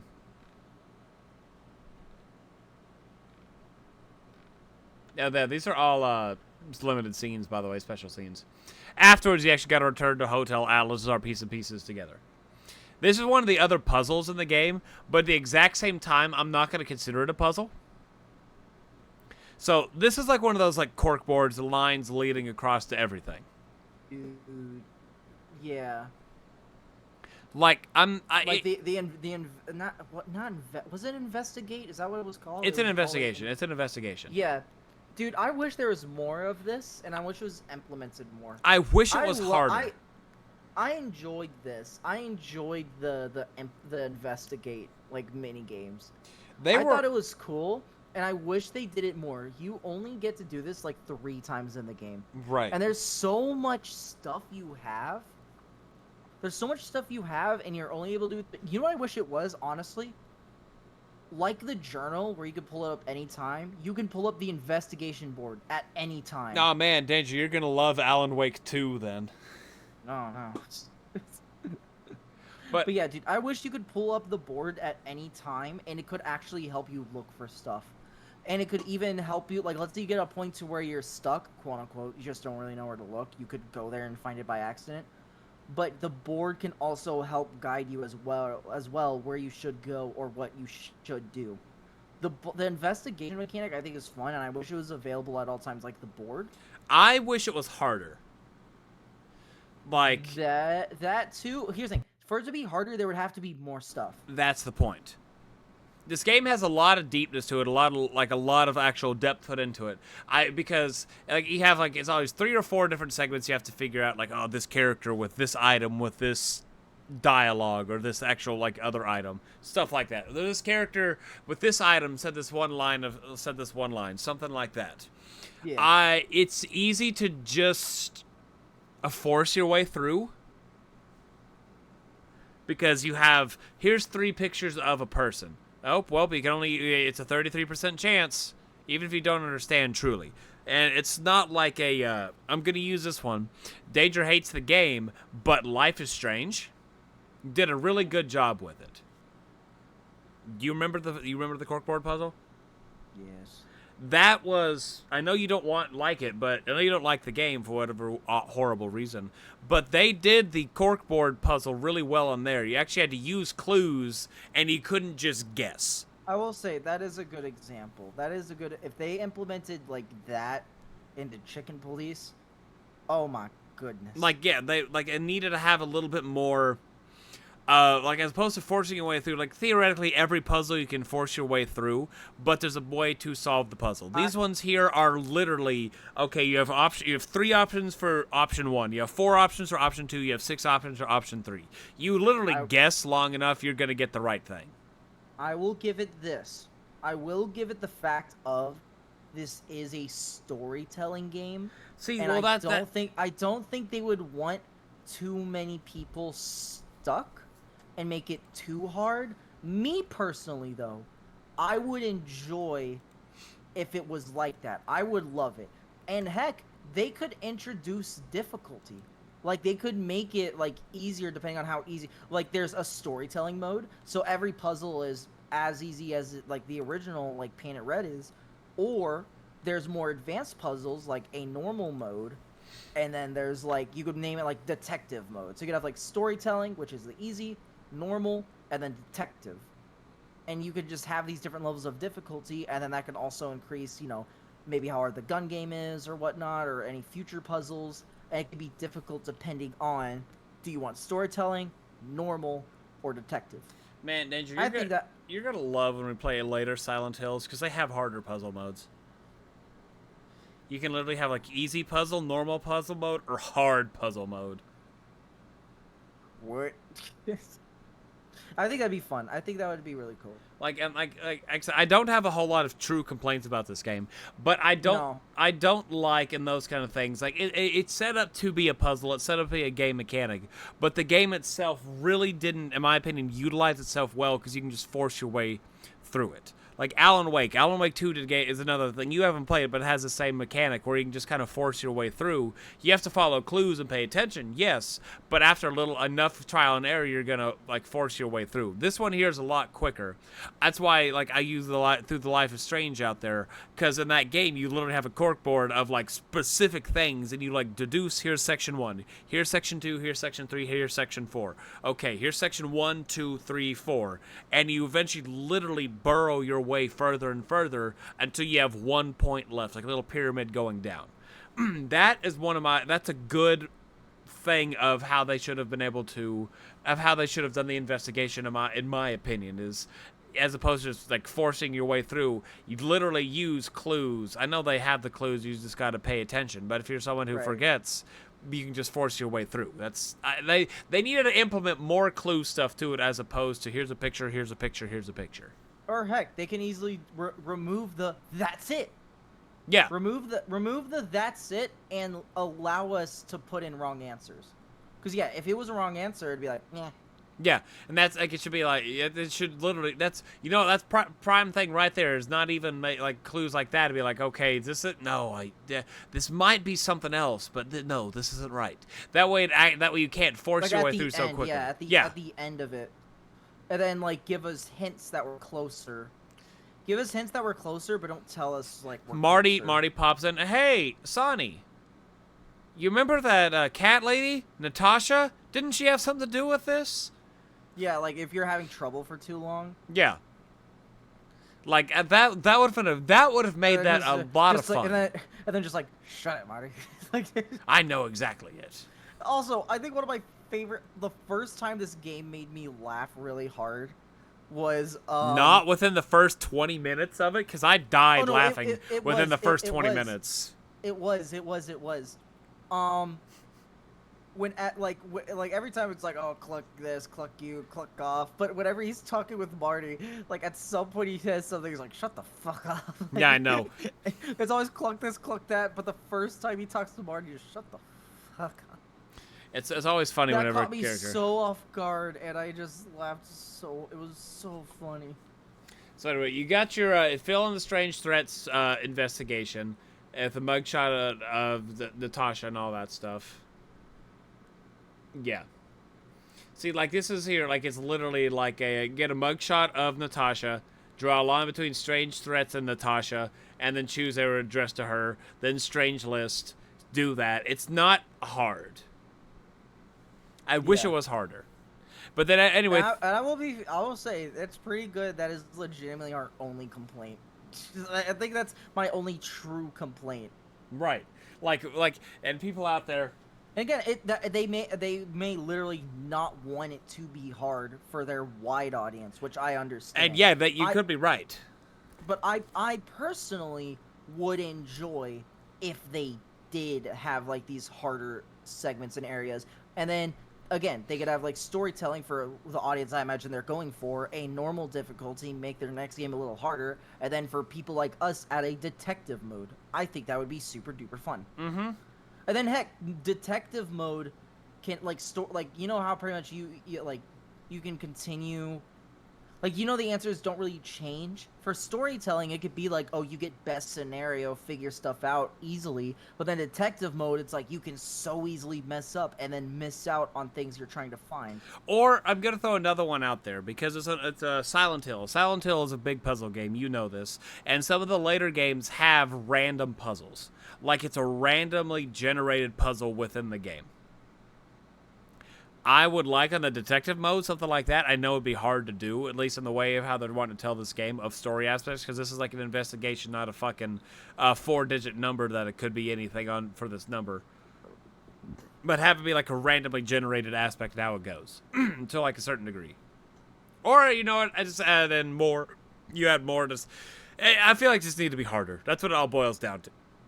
Yeah, there's a lot of unnecessary blabbling. And Yeah. here's the thing, it doesn't have to be, but you and me would enjoy it if it was. Right. So. Well, not that we don't enjoy it now, but No. we could get more enjoyment out of it. I like puzzles. I like challenging puzzles, and I sometimes like pay attention. I don't pay attention. So it's like 50-50. And like there was like I noticed more on that second playthrough that I didn't focus so much on some of the things, and I could just like eventually like guess there it is, that's right, yeah, that's the whole thing. I really don't like that. That's like one of my biggest complaints of this game is the investigations you could force your way through. So you go through this whole thing and you find out that Lewis knows something. Because you have like a strange list, strange card, all this fun stuff. You call Lewis, bring him up here. And yeah, while you're at the weekend house, I forgot to say you pick up a strange card that you don't know anything about. So, talk to him, and he talks about the Sweltering Nile, which is a brothel. And I really want to talk about this really quick as a joke. So, I can't remember what episode it was. Danger might, but I can't remember which episode it was. We were talking about something. I said, and he was trying not to say what he was doing, and I said, "Hey, Danger, you were at a brothel, right?" "A what?" "A brothel. You didn't know what a brothel was in this episode." And No. you eventually and you agreed to it. It's like, "Yes, man, sure, I was at a brothel."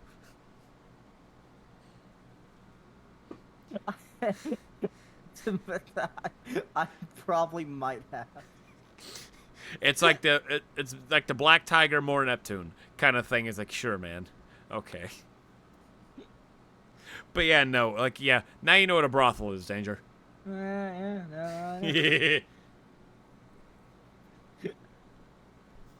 So I never knew. now you do. Oh. Thank Chicken Police. Fuck you, Chicken Police. No, thank Chicken Police. Say fuck Hayden, because I'm the one that said you in a brothel. Yeah, you know what? Thank you, Joe. Fuck you, man. So you're going to the Sweltering Nile. You were speaking literally. The receptionist is a. No, you can literally talk to a fox lady. This isn't the moment you walk in. That's right. It's a quote unquote mini game. You have to zip up a fox lady's dress. It took me too many attempts to realize what I was supposed to do. It took me like 3 attempts to like, oh, okay, this is what you do. You to zip it? Danger, do you not know what a zipper is? I do know, but like how the game functioned. Like you had to keep it at a consistent pace. And it took me, because it, like, if you mess up immediately, you just lose. This was the hardest thing in the game. It's a new dawn, it's a new day, it's a new life. For me, we are back with more Chicken Police. Danger and I had to take a wee bit of a break. We were tired the other day. We both got off work and we were tired. So we are back at the Sweltering Nile. You know, we walk in, we did the whole zip-up mini game. We start talking to Miss Diamond, who's a zebra at the front. It's like, hey, we need to learn about this thing here, because I got a card that was from the Sweltering Nile. And they start, let's talk about this. The guy, I can't tell you this, brothel patient confidentiality. You think that's the best way to phrase that, Danger? I don't know any other better. It's doctor patient. It's brothel patient. That's so funny. So yeah, day and night. You speak with I mean, her. it makes sense. Like any company, not employer. What the consumer? There's the word. There you go. Hey, The word left me for a second. they don't want to know, like, especially in this sequence, especially in this aspect. Hey, who did Lewis over there? You know, the bunny. Who did he all come to fuck? I don't think it's a good idea to give out that information. You're gonna question him in so many different ways. A bird, a crocodile, and a horse? What? Yeah, he avoided the rabbit women. It was very odd.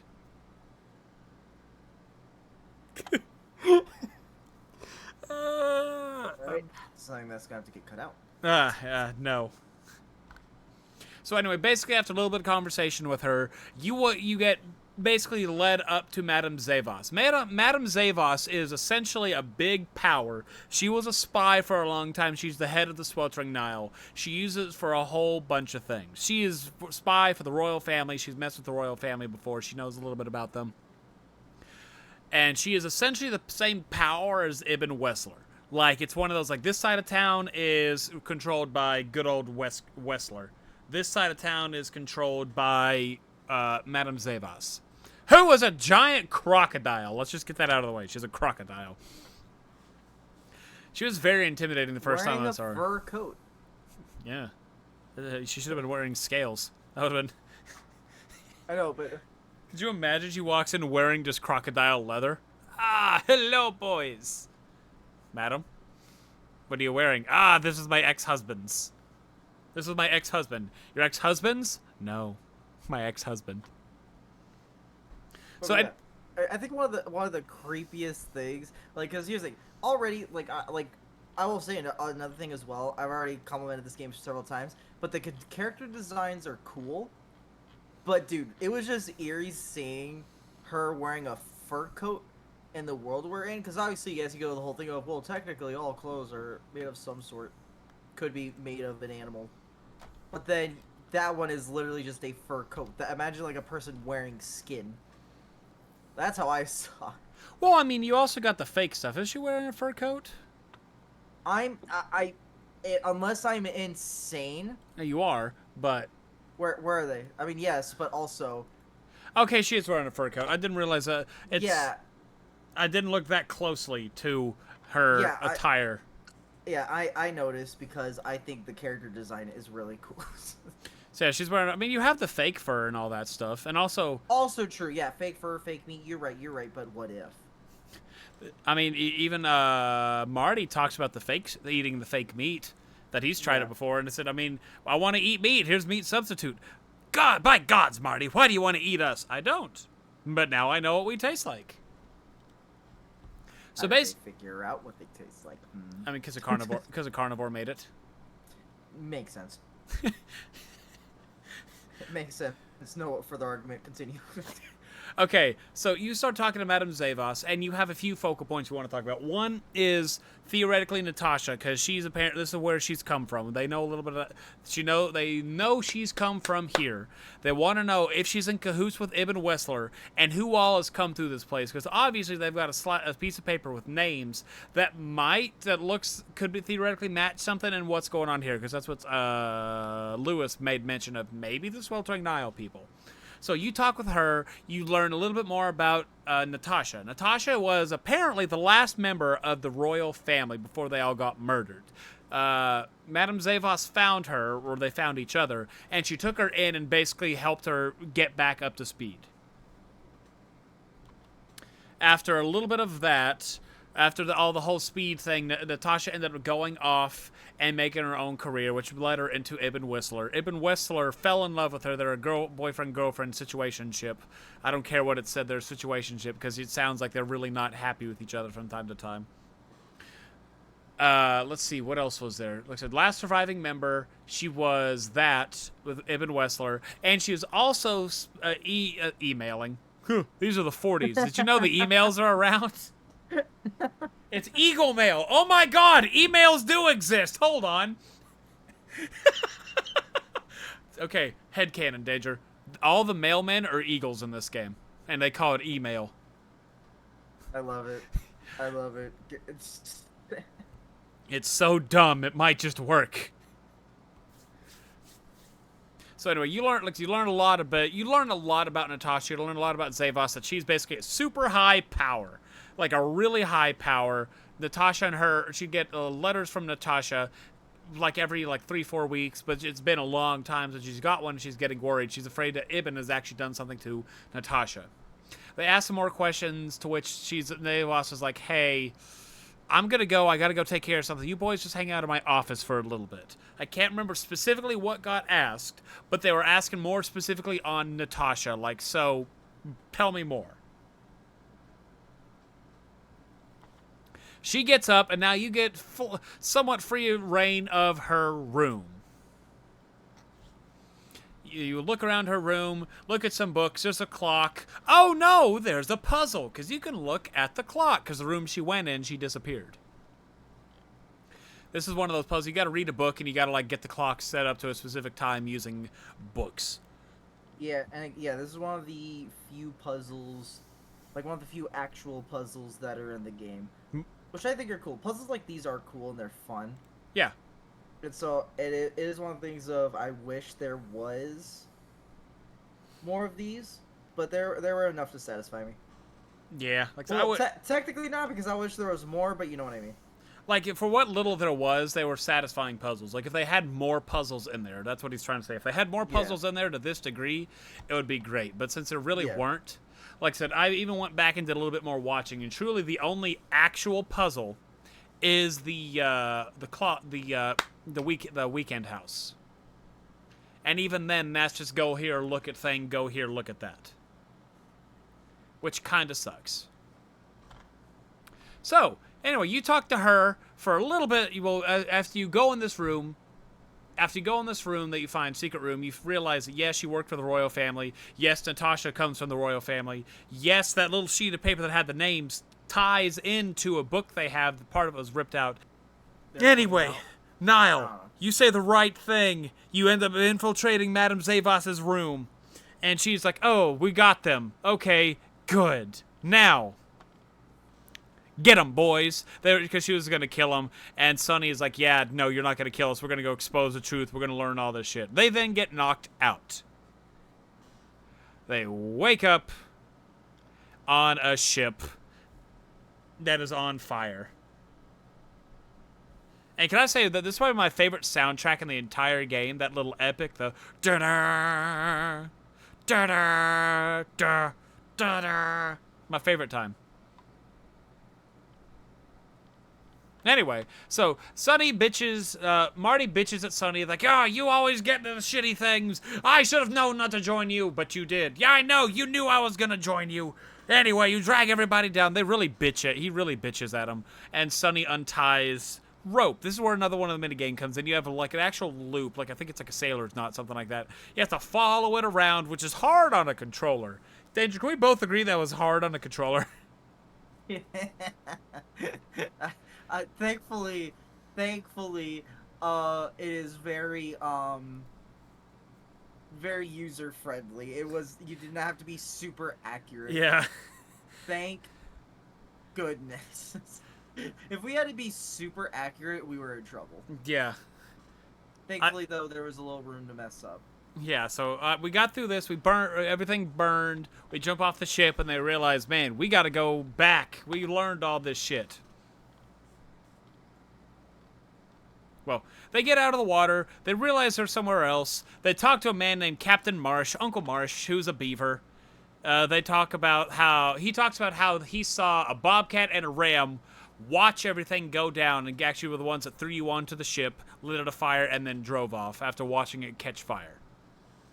To which we now realize Ibn's in on it. In which we also realize him and Zavos are theoretically working together. Ooh, the two big powers teaming up. Am I the only one that really loves whenever two big powers like this team up? It's something really cool about it.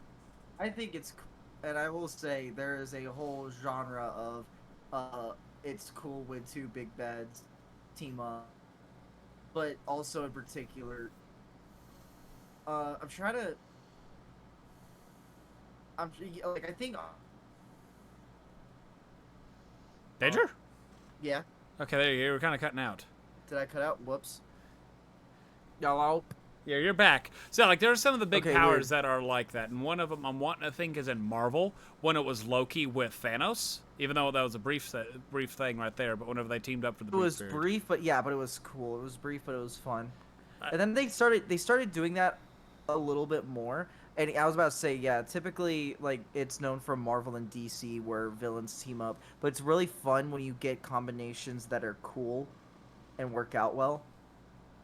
Like when you have like intelligent villains work together. Like one of the best ones ever, which I will die on this hill, is in Steven Universe Future, when Eyeball and what the fuck? Whenever Eyeball and Aquamarine team up to create Bluebird.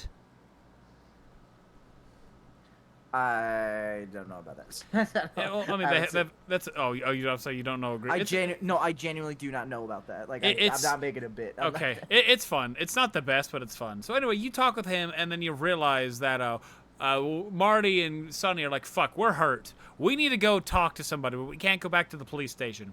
There's only one place to go. Danger, do you know where they're going?"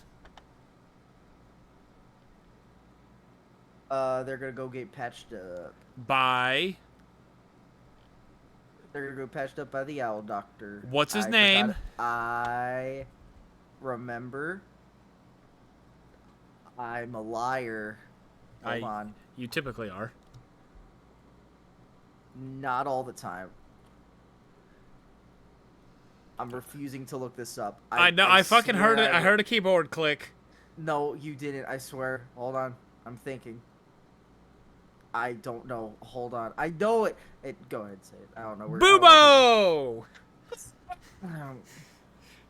And the main reason I always remember his name. My brain was saying like hoo-ho. And I was like, that's...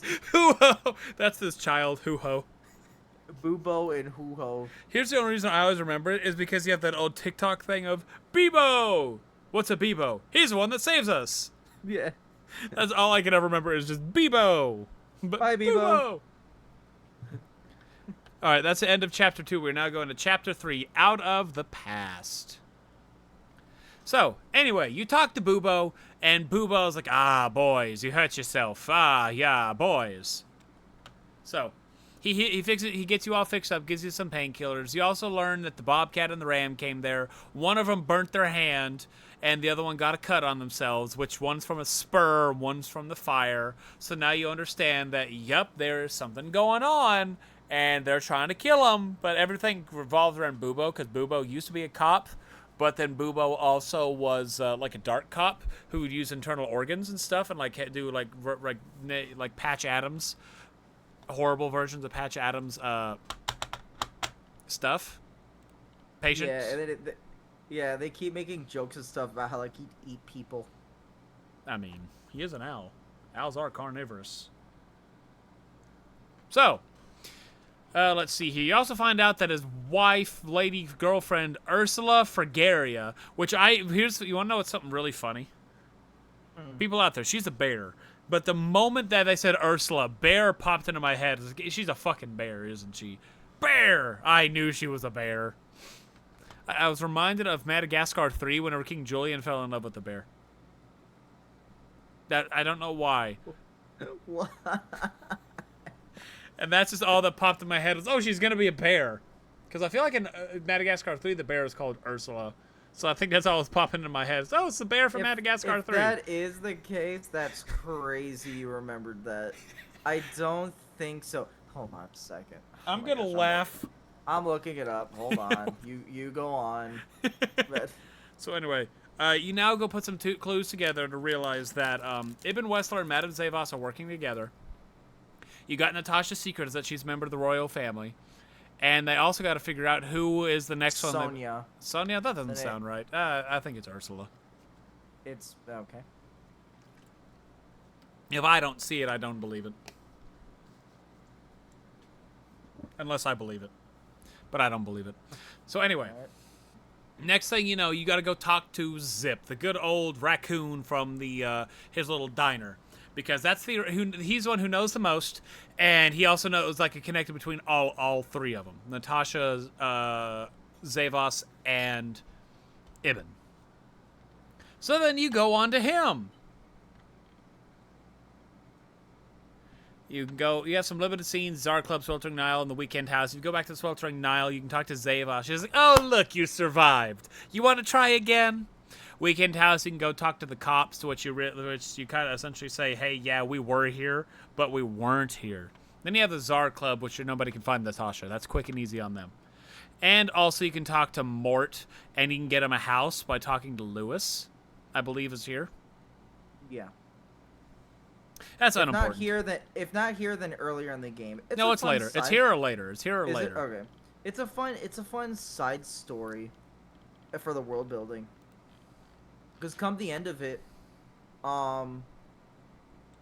there's now I'm pretty sure it's just a temporary residence, but there's now 3 people staying at the hotel. That means Lewis is gonna have to dust off another one of the things. Anyway, next place you go to is the Hop Dog. That is where Zip works. Zip owns all that fun jazz. And while you're there, you can meet a new character, like main story-wise, Timothy, who is a seagull, and even worse, he's a reporter. Danger, have you ever talked to a reporter before? No, cannot say that I'm that popular now. I have. Man, are they annoying. I mean, yeah. So, you talk to Timbo, and you learn a few things. That Zip was essentially taken by the cops. Looks like he willingly went with the cops. The Bobcat and the Ram showed up. Wait. I swear I've ran into him before this. No, you can. He's one of the limited scenes. He's 2 limited scenes. Yeah, you can run into him prior to this. Okay. This is just the main... You're talking about main story. Right. This is the first time... Okay. Yeah, because I ran into him 2 times. It was so funny because I ran into him twice and I got to talk to him again. And they were like, oh, man, it's this guy. You weren't following us, were you? When literally 30 seconds ago, I talked to him and he admitted to following us. But now they're like, you aren't following us, are you? Yep. It's so funny. Anyway. So you talk to Zip. You talk about Zip. Then he's now at the police station. That's probably where you need to go. But you go inside the Hop Dog to look around and see any kind of clues. You examine the jukebox. Because that's all there's to mess with. After a little bit of interaction with it, it breaks. The jukebox breaks open. And inside there is a wristband. This wristband has a string of numbers, and that's about it. Dude, this took me so long to find, and I'm not happy to admit how long it took me, and I will not admit how long it took him. 45 minutes. Not that bad. 30 minutes. Okay, not that bad. It did take me like 10 minutes or something. I was like kind of going back and forth. Like just around the room, like, huh. Like just going around. It probably took me 5 or 10 minutes to figure it out. Dude, because here's the thing. I was so convinced. There's like a poster on the wall, and it's held by 2 pieces of tape. Like, it is placed there with 2... And here's the thing. I didn't notice the pieces of tape earlier in the game. So I was like, are those new? Are they new? I have no idea. And so I'm trying to click around it to see if I can, like, peel back the paper and be like, oh, what's this? So I can hit it. Nah. Nah, here's the thing. There's no indication there's a hammer or anything. So Sonny went up to this and just punched the jukebox. he was like, I wonder if I can tie this. Punch. Yeah, I love Sonny. It's so funny. Also, you want to know something that I noticed? What's up? Everybody calls him Sonny, except for Marty, and calls him Sonny. Sonny Featherland and Sonny Featherland. Boss bird. Okay. So anyway, you get this thing, and then you decide, okay, now we need to go back to the police department. On your way to the police department, however, you get into a car chase. But and the Bobcat and the Ram are chasing you, and you have to play as Marty to shoot these guys. That's it. You shoot the car, beat the car, and yeah, then you end up at the police department, and they're like, "Oh my God, egads!" What are you about to say? I already mentioned the gun. Did I already mention the gun thing in this video? You mentioned the well, we talked very briefly about the guns and how you want. Because I know we talked about it before we recorded. I know we talked about it before we recorded. I don't know if I talked about it afterwards. You've talked about. I feel like you. Main thing you wanted, we did talk about this, and this was I'll just say this. The one thing is, in the beginning, you're able to do a training mode. I so badly wish, and I'm sorry if I'm repeating myself. I do apologize. We're recording this like 2 days later. I really badly wish there was an area to where you can shoot in like an environment, or you have to watch out to not shoot certain things. Because that was very fun to sort of learn that in the shooting range, the target range, which that in itself just means it was its own mini game. It didn't mean anything later. I myself totally expected and even tried to get good at the shooting mechanic because I was expecting to get in like a gun battle like that later on. I will say I love like the cover mechanic, especially that as well. I thought that was fun. So I totally expected that you have to prepare for cover, reload, and be in like a shootout. I thought that was going to be something later in the game. It unfortunately wasn't.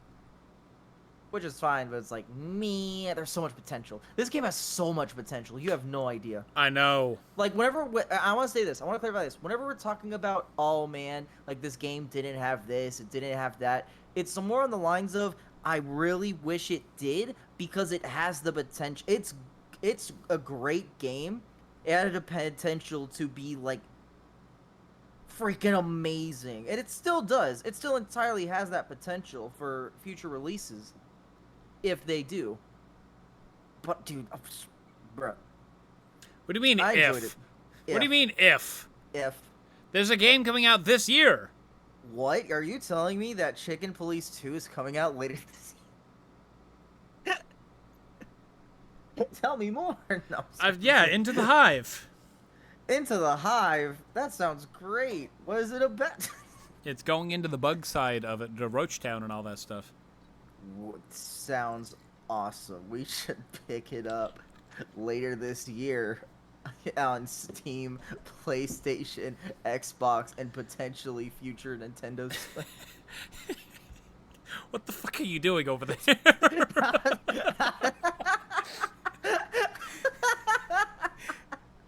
Look at us! We'll sell our souls to you, wild gentlemen. Moving on. After the shootout, you beat them, you lose them, and then you make it to the police department. Okay. Alright, so when you're at the police department, you end up seeing Zip surrounded by Bosco and Mort and some of the other police people. Mostly surrounded by Bosco. So you go talk to Monica. It's like, hey, Monica, we'll do anything. But get Bosco over here, because we're not supposed to talk to him, because we're technically off duty at the moment. And like, okay, fine, you gotta buy me shoes. What? Size 36. Black stilettos. Blue heel on the inside. Purple leather. And and that's like, and you'll later learn, that is just the only thing she wants, is just shoes. I mean, some people are very simplistic. I only want video games. True. Do I have like eight or 9 coming in the next like 3 weeks? Oh my god! That's a joke. I have, how many do I have coming in? 1, 2 came in today. Bro, dude, I'm only ever gonna buy games like that when they're on sale. I bought 3 games the other day. I bought BioShock, BioShock 2, and Subnautica, and I got it all for like $25. Why did you buy Subnautica? Just so I have it on PlayStation. It should have been free. No. I got it for free on PlayStation. It might have been like a monthly game thing. It wasn't. Weird. It's $20 and it was on sale. Yeah, I got it like 2 years ago for free. Probably when it first came out, maybe? I have no idea. I haven't spent $1 on either. Maybe I've bought below zero, but I didn't spend $1 on Subnautica. That's why every time I've talked to people, yeah, go play Subnautica. It's free. You can just go get it. It's not. The only reason I'm able to play it on It was probably for the release of Below Zero, because this is about the time Below Zero maybe. released to consoles, and it was free. That could be it. So it was like a limited time deal thing, like the Epic Store does a lot. Ha! You nerds. Should have got it for free. You nerd. You should have got it for free. But I did not.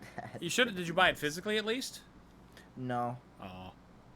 It's cheaper digitally, and I was like, I'll go ahead and get, because I'm not like But insane sir, about it. the physical edition. Is it physical for PS5? PS4? Yeah, I got the PS5 version on digital. It's the exact same thing. You can just upgrade it. No. How much Yes. is it on physical? Like $20. I don't even care for the. Oh. You could have got it. Here's the thing. I am doing a thing for the sake of my sanity. Below Zero is not canon, doesn't exist, and that is it. It is $25 for the physical version. Oh, it's 20 at my store. You could get Subnautica plus Below Zero on the Switch for $35. God, that wouldn't even run well on the Switch, No, would it? would not. No, I can tell you right now, no. You could get this at Walmart? It's All not at Walmart. This is probably not. All right, hold on. Where we. Man, technology, huh? Isn't it weird? It's weird. So anyway, Technology. you make it back to the police department, get Monica to call over Bosco, and then you start talking to Zip. As you talk to Zip, he's like, "Yeah, I mean, I ain't gonna say nothing, see?" He ends up spilling a lot of beans, which I always love how these kind of games are. I love how in this one, whenever you do the detective mode, Sonny always goes in like some little like monologue, like every third way through it. Ah, man, this guy's tough. I could use this to my advantage. Oh, he's a fan of ours. I can absolutely use this. Yeah, it's like it's the monologuing is fun, but also it's mostly to help like the player figure out what questions they should aim for. It's like, all right, you got to this point, so here's how we can try to help you get a better score. And I think it's cool. And here's the thing, also another thing that I was like wanting to talk about is if you're doing detective mode, like we talked about like story mode, normal, detective, there's less monologuing the harder difficulty you play. Because the monologuing can end up not monologuing for like story bits, but like involving detective investigations or interrogating where he gives helpful like tips. There'd be less of those, and it could either maybe be replaced with something else, maybe. Like I'm not sure. He's a tough nut to crack. Yeah, or like maybe it could either be just little quips or it's like less detailed. Either one of those, but that'd be another interesting thing if they did storytelling normal detective mode.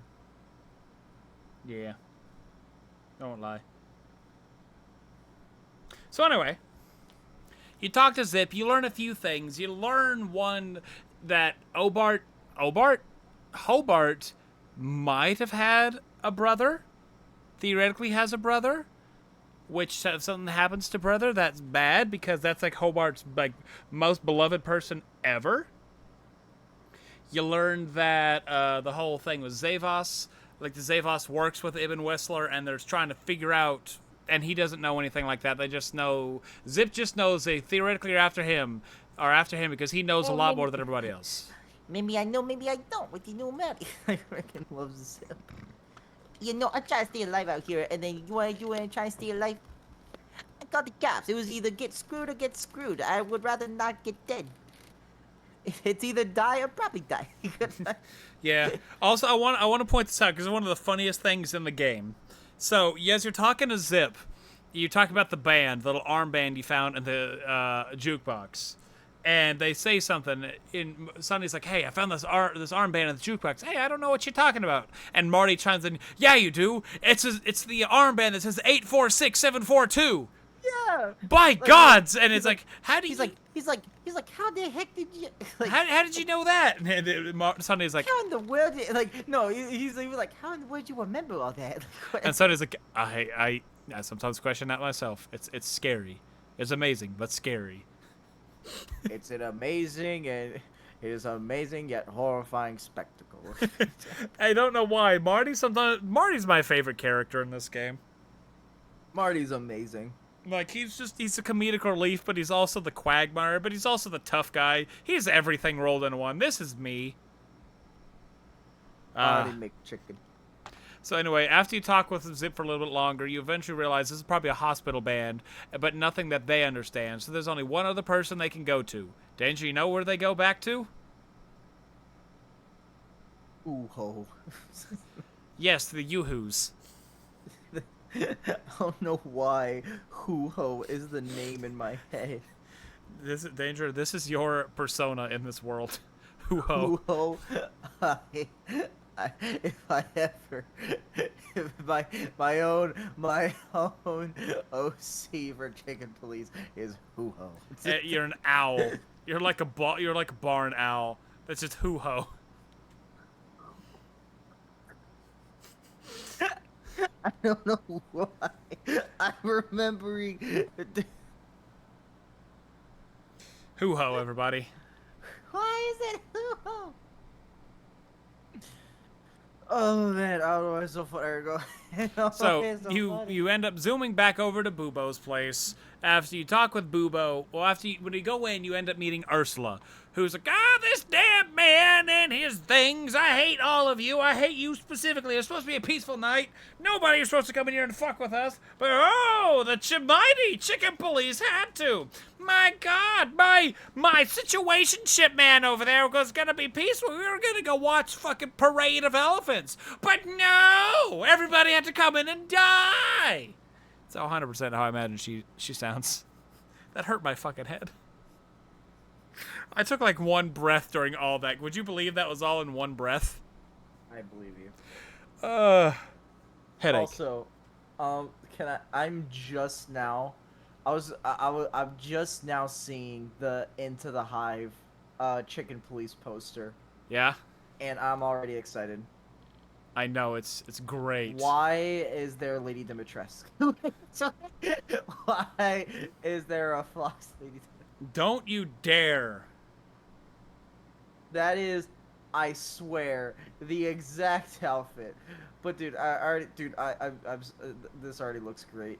But also, please, I didn't even know this. I did not know about this picture. But please show this picture when I was doing that bit earlier. Like you're talking about. Which? As my what? The Into the Hive poster here. Oh. When I was doing the bit promoting it. Okay.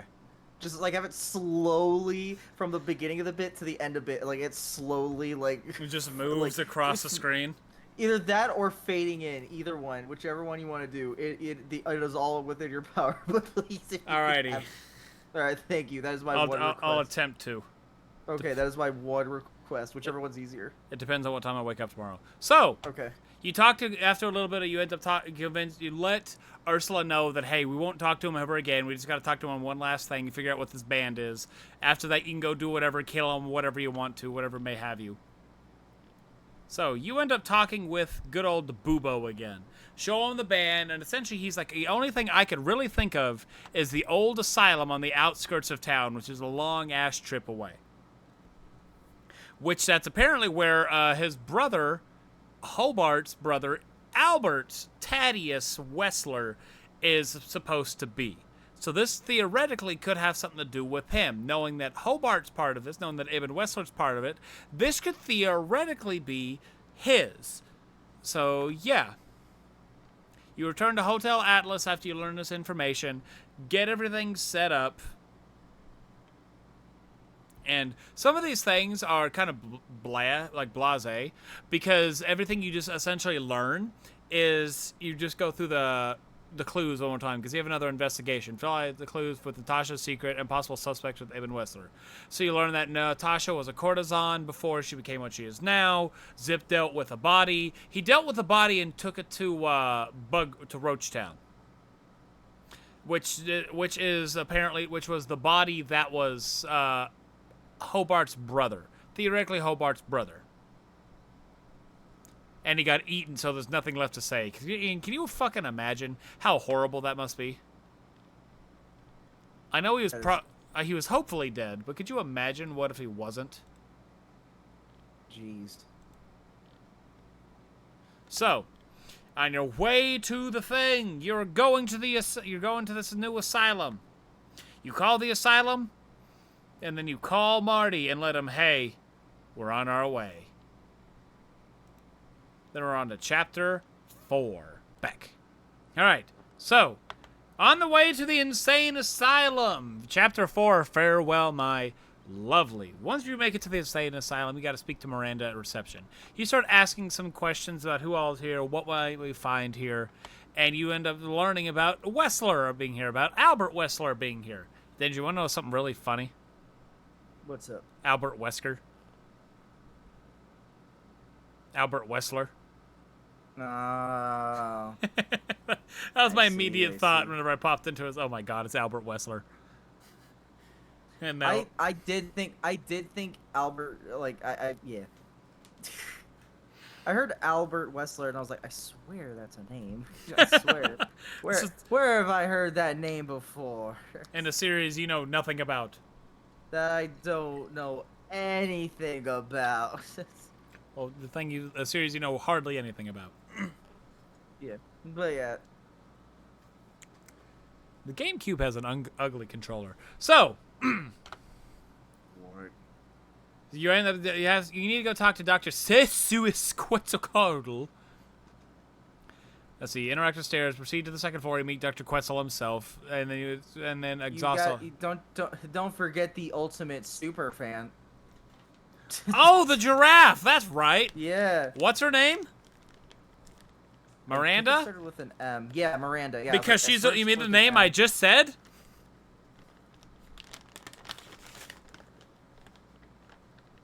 Is Miranda the? Wait, which one's the bear and which one's the giraffe? Miranda's a giraffe. Right. Ursula's the bear with Bubo. Right. Okay. I know. The names getting mixed up in my head. Continue.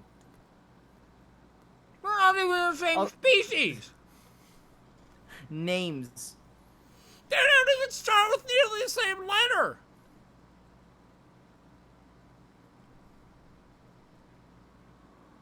Listen. I'm I listening. am good at memory. That's great. I'm good at memorizing. I'm much better at memorizing faces than I am names. You couldn't even remember what animal it was. I don't believe anything you're saying anymore. The giraffe? I remember the giraffe. I said the giraffe. I said we're forgetting a important character. I The can't band remember which character. was here. No, I know that. I didn't Anyway. remember the name. But I was pretty sure it started with an M, and you said Miranda.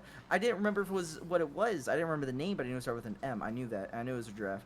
So, But I'm not that dumb. I'm Well. dumb, but not that dumb. I'm dumb, but I'm not stupid. I'm an idiot, but I'm not a dumbass.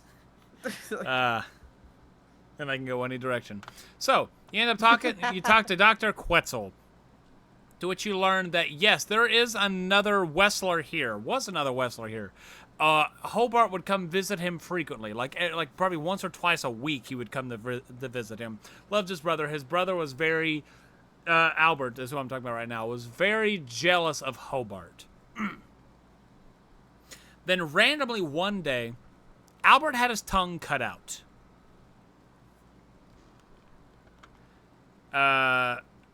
Then you also learn about the possibility of, one, you don't originally think that Albert and Hobart are different people. You think they're the same thing because there's an option of split personalities.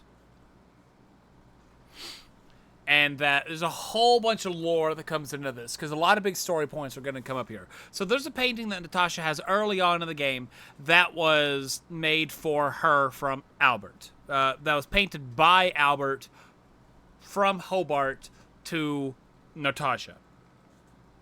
Because Albert here has a thing for Natasha, is jealous of his brother Hobart. All these names, Hobart, Albert, Wessler and Wesker. That's what I'm gonna say right now. Fucking. Oh my God! These names. No. Wesker is jealous of Wessler because he gets to have Natasha. Right. God. So There you go. so there ended up being a little bit of animosity. After one argument, Albert Wesker lost his tongue and got beat the fuck up really bad. After that, another visit from his brother Wessler. His brother disappeared. That was so fucking hard to say. That's so funny. I'm so glad we got that on a recording. So, you end up going to the room, you see the whole bunch of scribbles, and a lot of it is essentially Natasha. And you can start putting some pieces together at this point if you really paid attention. I've had it together at this point. You learn about the Westlers, and then you got to go back to the Hotel Atlas for one more investigation. But, oh no, you got another gunfight between the Bobcat and the Ram. Yeah. I learn about it whenever he says it earlier on. He starts leading up to it.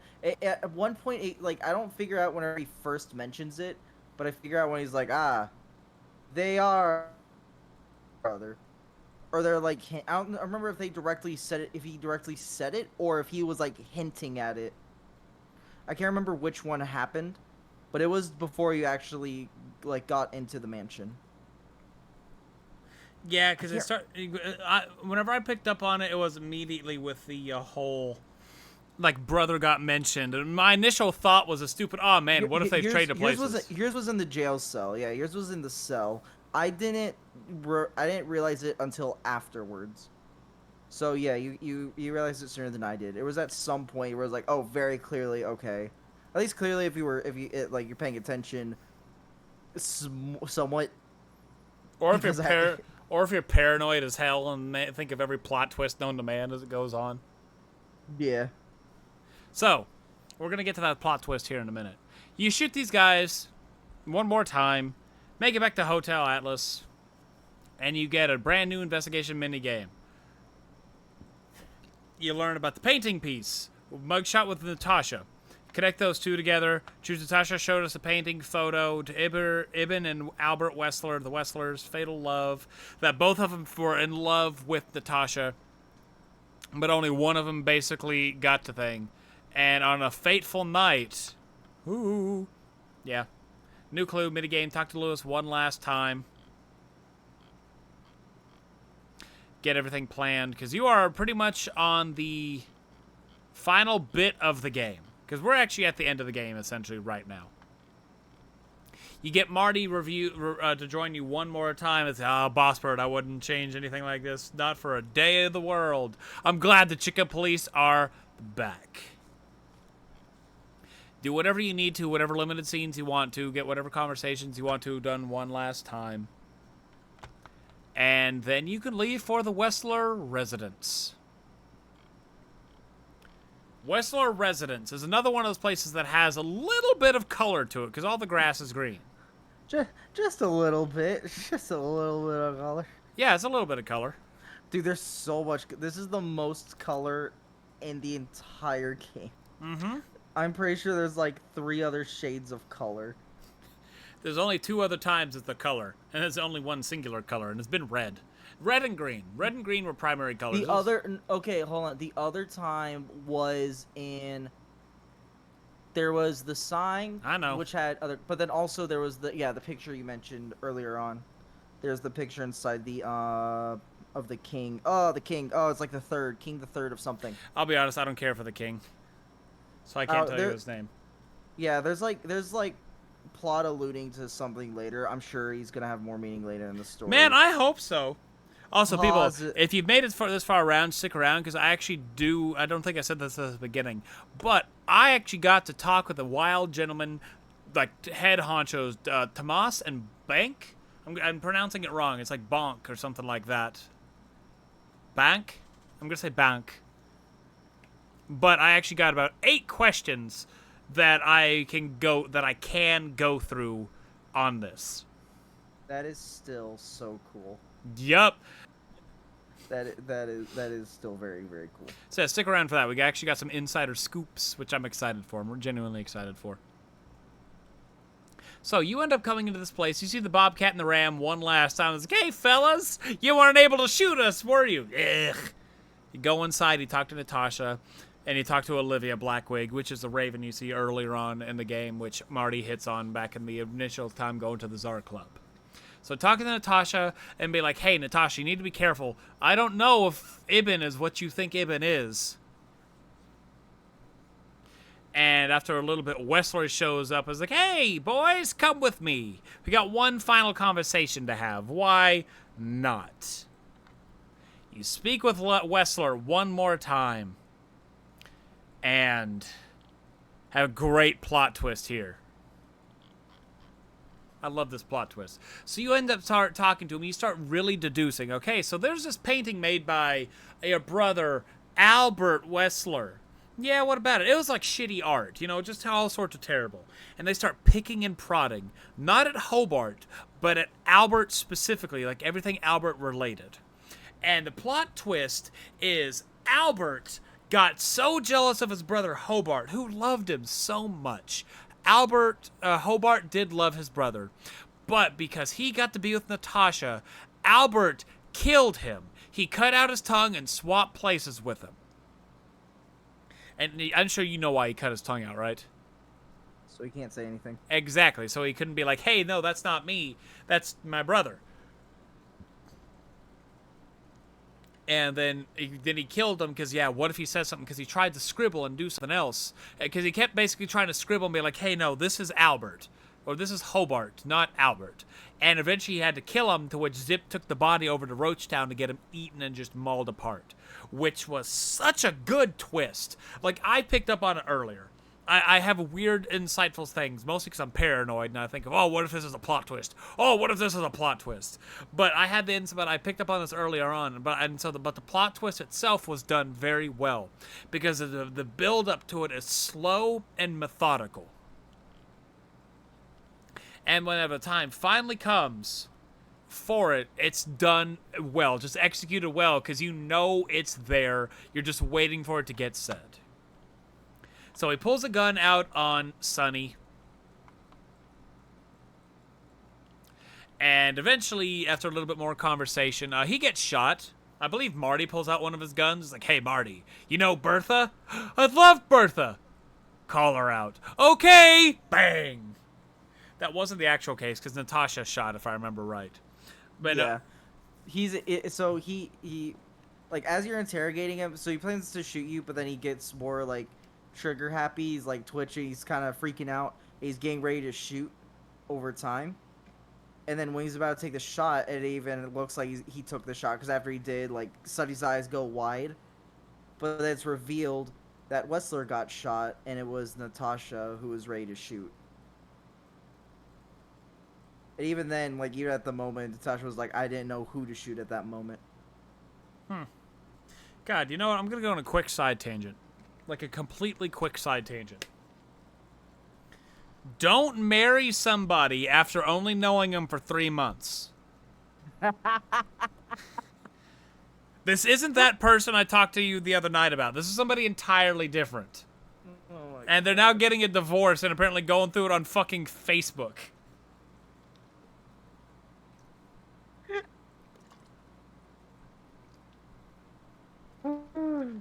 So people out there, give it 6 months, please. Please, at least. So funny.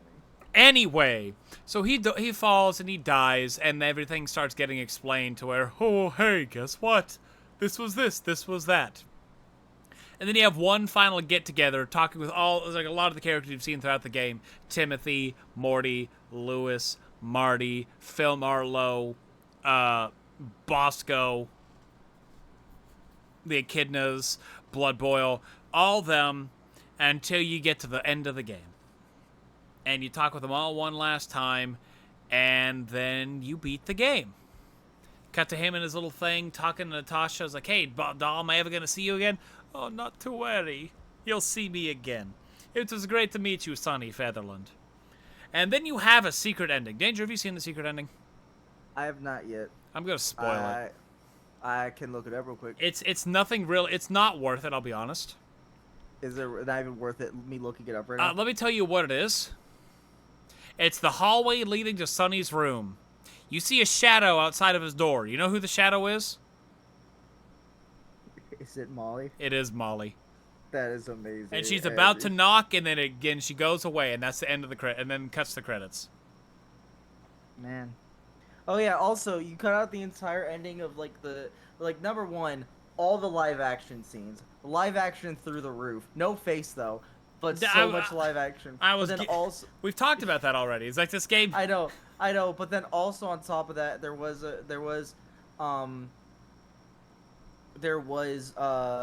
Sonny and Natasha talking about, like, him and Molly. Yeah, and Molly's just, like, unimportant, so I ignored her. Got you. Also, at the end of the game, she like throws like a thing of matches, and he throws it away, and then there's the number, and I'm assuming that's Natasha's number. What happens if you call that number? I myself never got back into actually call that number and see what happens. I don't know. I didn't either. Well, quick, Danger, do it now. You brought it pull up. The game. Yep. I'll wait. No, you're dead serious, aren't you? But no, we're at the end of the game. We beat everything. Ibn has been revealed to be Albert, and he's killed. Blood Boil has now more respect for Sonny and his whole thing. So does Marty. There's a cricket outside my window that's so loud I can hear it through my headphones. I can hear it through the mic. It's outside. One time a cricket got into my room, or into my walls. I think it was in my walls, and it was so loud, and I could not get it because it's in the walls. It was so bad. It was a day I had to work too. I was miserable that day. So anyway, we are now that we've beat the game. It was a really great game. For being a $10 purchase that just came out of the blue when I went to visit a friend down in Horribleness, Texas. Hey. I've said it more than once. You know my thoughts on it. You know my thoughts on your hometown. Hey. Watch it. There's a lot of things I'll let you get away with. No, watch it. Danger, you've even agreed with it. You've even agreed with it before. It's like, yeah, it's shitty here. What do you mean? What do you mean? What do you mean? What do you mean? What do you mean? What do you mean? What do you mean? Because I live in the middle of absolutely nowhere, so it's literally like, I have a home. My parents' house about 100 foot from mine. Outside of that is like a mile down the road. You go to your place, and, oh man, there's a house. Oh wow, there's another house. Wow, I can see like 5 houses back to back to back. That doesn't exist around here. Domain expansion. Residential area. Suburban area. Suburban households. So, but finish your joke. No, go ahead. So now we've beat this game. Now we've completely seen all of it. I want to say I love this game. I love this game. It's great. I originally went in playing this game thinking I'm going to hate this game. I'm going to hate this game. But you know what? It's $10. Why the hell not? Man, I was wrong. Like, this is probably one of the, like, unironically one of the best games I've actually played so far this year. I've played quite a few games, and this is unironically one of the best games I've actually played this year. It's not beating Final Fantasy VII Rebirth. I mean, score-wise, it beats Final Fantasy VII Rebirth, but I will play, but I enjoy Rebirth more than this because of the replayability. It's not some games it's just not topping, but it's absolutely unironic, like one of the probably top 3 games I've played this year. Heck, it could actually, if I really sat down, it could be number 2, like the second best game I've played this year, which is so hilarious to think about. It's so, dude. I remember I even like you got it, you found it. I looked at it, and I'm like, what the heck is that? You were just. I remember like you like pondering if you should even buy it, and I'm like, I already knew you. I knew as soon as you got it in your hands, you were gonna buy it. Like, I already know you. You were going to buy it without a doubt. I don't even know why it took you so long to realize you were going to. But I was like, oh my gosh. You were like, we gotta play this game. I'm like, no, we're not. Yeah. Chicken police. Yeah, it was funny. Like, neither one of us really thought we were gonna ever play this on this channel. No. I'll be honest. And Hayden even joked about it, and then he came back and she's like, dude, we gotta play Chicken Police. I'm like, what do you mean? He's like, I'm gonna play this. I'm gonna play this. Buy it. It's a quick game. It's not too long. We'll buy it. We'll play it. It should be in and out. Quick episode. Get back into it. I'm like, and I'm trying to get back into doing like sitting down and recording stuff. Like, okay, fine. We'll play it. He begrudgingly played Chicken Police. He started it angry, but he left it loving. I'm almost annoyed with how much I know. enjoyed it. I know. Like, it's such a good storytelling. Like, it's such good storytelling. It has an interesting world. I love the journal mechanic. And I want more. I want more. It's great. I want more. Like, it's so good. And then, dude, oh my gosh, bro, what I loved was the credits. I loved the credits. Like, this entire game, playing this entire game and then seeing the credits, I loved that. Like, you get to see a picture of all of them working on the game, and then they have, like, their special thanks to their own people and little quotes that they're trying to give out to their friends and family. And then they also have a list of all their pets. Like, bro, they seem like such nice people. I mean, yeah, they are so far. So far! The game was like, okay, they're sentenced to kill him. Just get him. I mean, it wouldn't be the first time that's happened, unfortunately, as we said some complaints after I'm talking to some of the people, and they were like, oh my god, you don't like our game? We can say that. Anyway, this video isn't about that. No, it's about Chicken Police, this random-ass $10 game that I have absolutely fallen over. $20. $20 unless it's on sale. This it's worth it. This $15 game that I absolutely love. That's I legit for it's whatever. worth $20. I spent $20 on it. I say it's worth $20. Yeah, like it's always hilarious whenever you buy these random ass games. Like a Sea of Stars guy bought Hollow Knight for like $10, and it's one of his favorite games. I love when I'm now starting to realize if you can find these like random. Can we call him something other than Sea of Guy? Manny. I don't know if he wants his name in here, but Sea of Stars guy. Just ask him, and if he doesn't want it, then we'll remove it. You know what? I think he's gonna have to suffer. I don't care anymore. Okay. He recommended us Sea of Stars. He did. He did, but yeah, I think I even said his name like Manny in the thing. But yeah, so Chicken Police is honestly, for those out there that really want to play a game, it's more laid back compared to other games. There's not a lot of action scenes. It's a point and click story novelistic novel noir game. Yeah.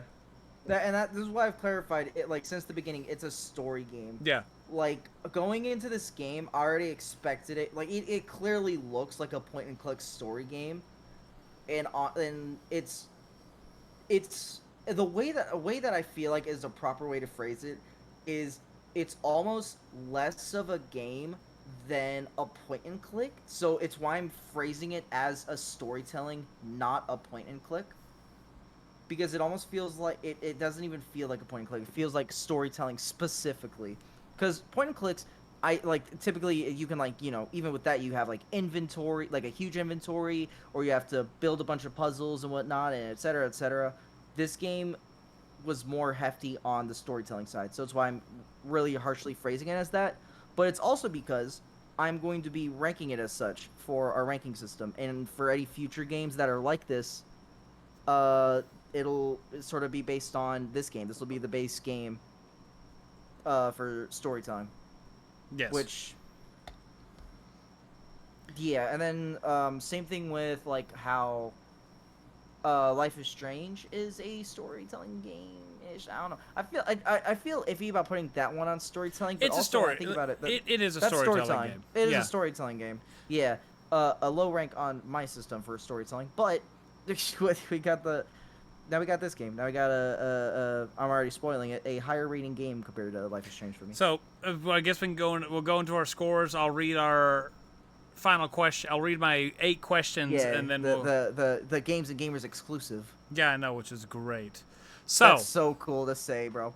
I know, but I'm honestly going to give this game a 9. I had a lot of fun playing through it. The story are done. Each of the characters are handled in a very unique way, to the point that each one feels like their own actual characters. Because I've played a lot of games where the characters are just like, they're kind of there. There's nothing interesting about them. There's nothing that really stands out about them. But this one had each character stand out in their own voices, accents, personality, stood out a lot more than other games I've actually played, especially with being a minimalistic point-and-click game. And I say this in the best way possible. This had a lot more life than some AAA games I have actually played. Music was done well. The splashes of color that were thrown in added a lot more depth and a lot of life to it whenever need be. Natasha's initial entrance, as hilarious as it was to see Sunny just go wide-eyed, it's one of my favorite scenes in the game. It's handled very well because it's black and white, and that's essentially the first true splash of vibrant color you get in this game.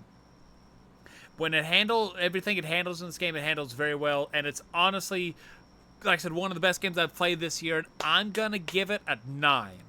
9 out of 10. I agree, and I don't want to just keep repeating what he said. So, yes, I agree. I'm also going to give it a 9.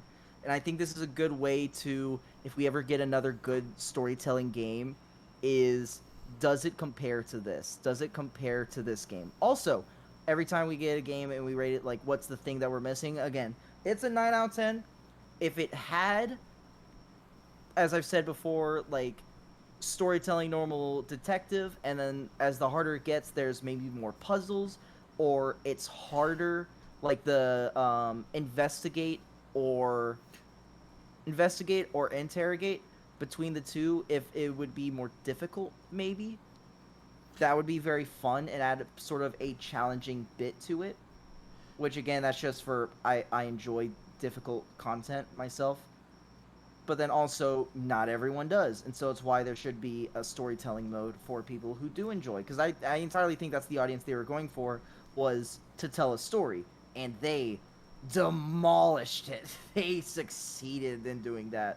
And I really like it a lot. And I think they definitely delivered on what they were going for. And clearly, as we can tell, they did very well, and they're going to be making another one, and so I'm super excited to play that. And I'm definitely gonna pick it up. I'm gonna be honest with you.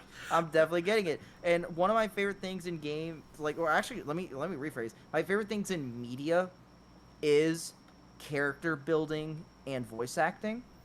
I love that stuff, and designs. Like, I just enjoy that, but especially the voice acting. And this game delivered on all 3 categories between building, voices, and design. And I very much love that a lot. I did not expect, and I'm gonna say, indie game. And I feel like, like all indie games are cheap games. They're not. Indie games are really, really good and really well. But it is surprising to be playing an indie game, and entirely this feels like it was a potential AAA game. Like it has that. It has every aspect to be one. It's just missing a few things, and that's why I'm going to give it a 9. Honestly, as I'm thinking about it, the main things I want to say that I really was disappointed with in this game is, I talked about it, is the choices. Whenever you're in the conversation, the dialogue aspect, and it could have been something I just missed because I never hit completely empty in the dialogue, the positive and negative aspect. I would have loved if you could have fucked up entirely and not been able to continue a conversation with someone. Let's say right at the end of the game when you're talking with Albert, you say the wrong thing, you get fucking shot. You have to restart. I would love that. I would love for there to be repercussions if it goes too low. And I know it's hard for these kind of things, but I would at least like for there to be theoretically like a buddy system. And so at the end of the game, you have all the characters you've met right outside the Wessler residence. I would love, because I'm right now going to pull Final Fantasy like 15, and Mass Effect and some of these other games out there, where the choices you make throughout the game dictate the relationship with your characters, with the outside characters. I would have loved if at the end of this game, like you did limited scenes, did all the conversations, that you ended up getting all these characters there, and it's like a true happy ending. Like everything's gone well. Like Philmar's there, Timothy's there, Bosco, Blood Boil, all these characters are there, as opposed to just everybody already being there no matter what. Like and this right here is a hard thing to program. At least what I know of is hard to program as multiple choice things, these kind of things to this degree. But I would 100% have loved if this game had it to where choices, your conversations actually mattered in the long run. That's probably my ultimate biggest complaint. The puzzles are fine with. I want more puzzles in there, sure, but I'm not gonna dock this game by a ton by it. Like that's fine. It's mostly that the conversation, as much as a buddy cop noir as you're trying to figure out and deduce detective in this, you don't ever have a fear of screwing up to the point you cannot progress. And cricket is so annoying. I know. I would genuinely have loved if this one. Hold on. It's so annoying. It didn't do anything. It's still outside. That's so annoying. It's right. You can hear it over an air conditioner, which is the sad part. That's. So anyway, back to what I was saying. I wish this game had more weight in the conversation. Because that's the main aspect of this game is conversation, but there's no repercussion, there's no weight, there's feeling in there. That's not what I'm saying. But like literally, I could go completely fuck up, and it'll go the entire. And as far as I know, it'll play out the exact same way as if I did it perfectly. My score is just going to be zero stars as opposed to the 5 stars. That's my truly biggest complaint of this game. Which I gotta say, a very small one. I feel. Yeah. Who knows? Hopefully, we'll stay on good terms. We'll see. We'll see. We'll see. Which, by the way, huge, major, crazy ass Kai. I'm Danger Extreme. If you want a free voice actor for any potential project, please hit me up on Danger Extreme YouTube or Twitter. I will be any animal, please. He's gonna be an owl named who was it? Who? Hoo-ho.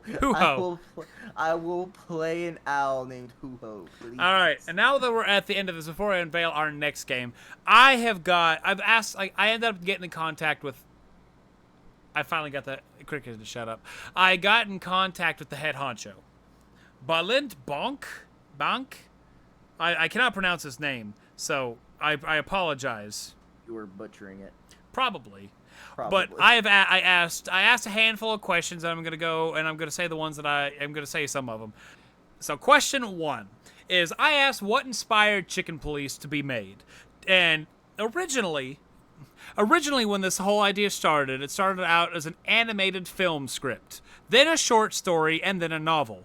But in the end, we decided that the story would be best told as a video game, a truly interactive audio-visual experience. So it ended up being a visual novel and a point-and-click hybrid game in the end, and we are so glad we did it this way.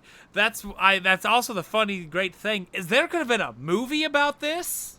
That's crazy. I would love a Chicken Police movie, or like a 6-episode animated series on like Netflix or Amazon Prime. That'd be amazing. What art style would fit well for it? It's gonna stick to the same art style, like Beastars.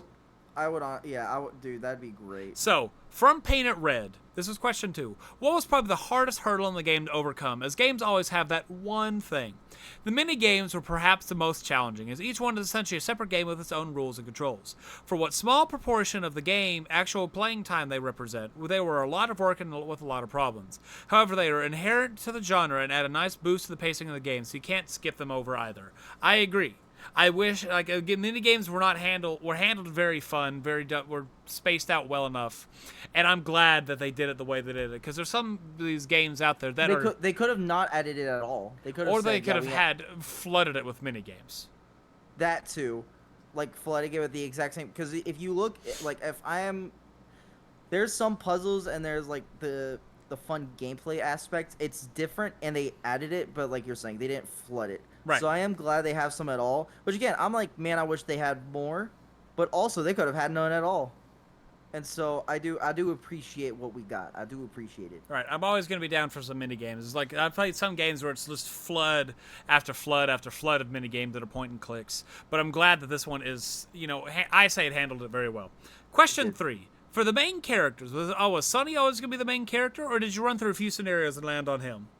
In fact, the first thing that we became fixed on out of the whole world and story were our two heroes. Sonny and Marty were the starting point. Their chemistry, their special relationship is what we started with to build the story and the world on. So I love that they're two most fleshed out characters, two most energetic personality filled characters were the first characters that actually got made. I love that.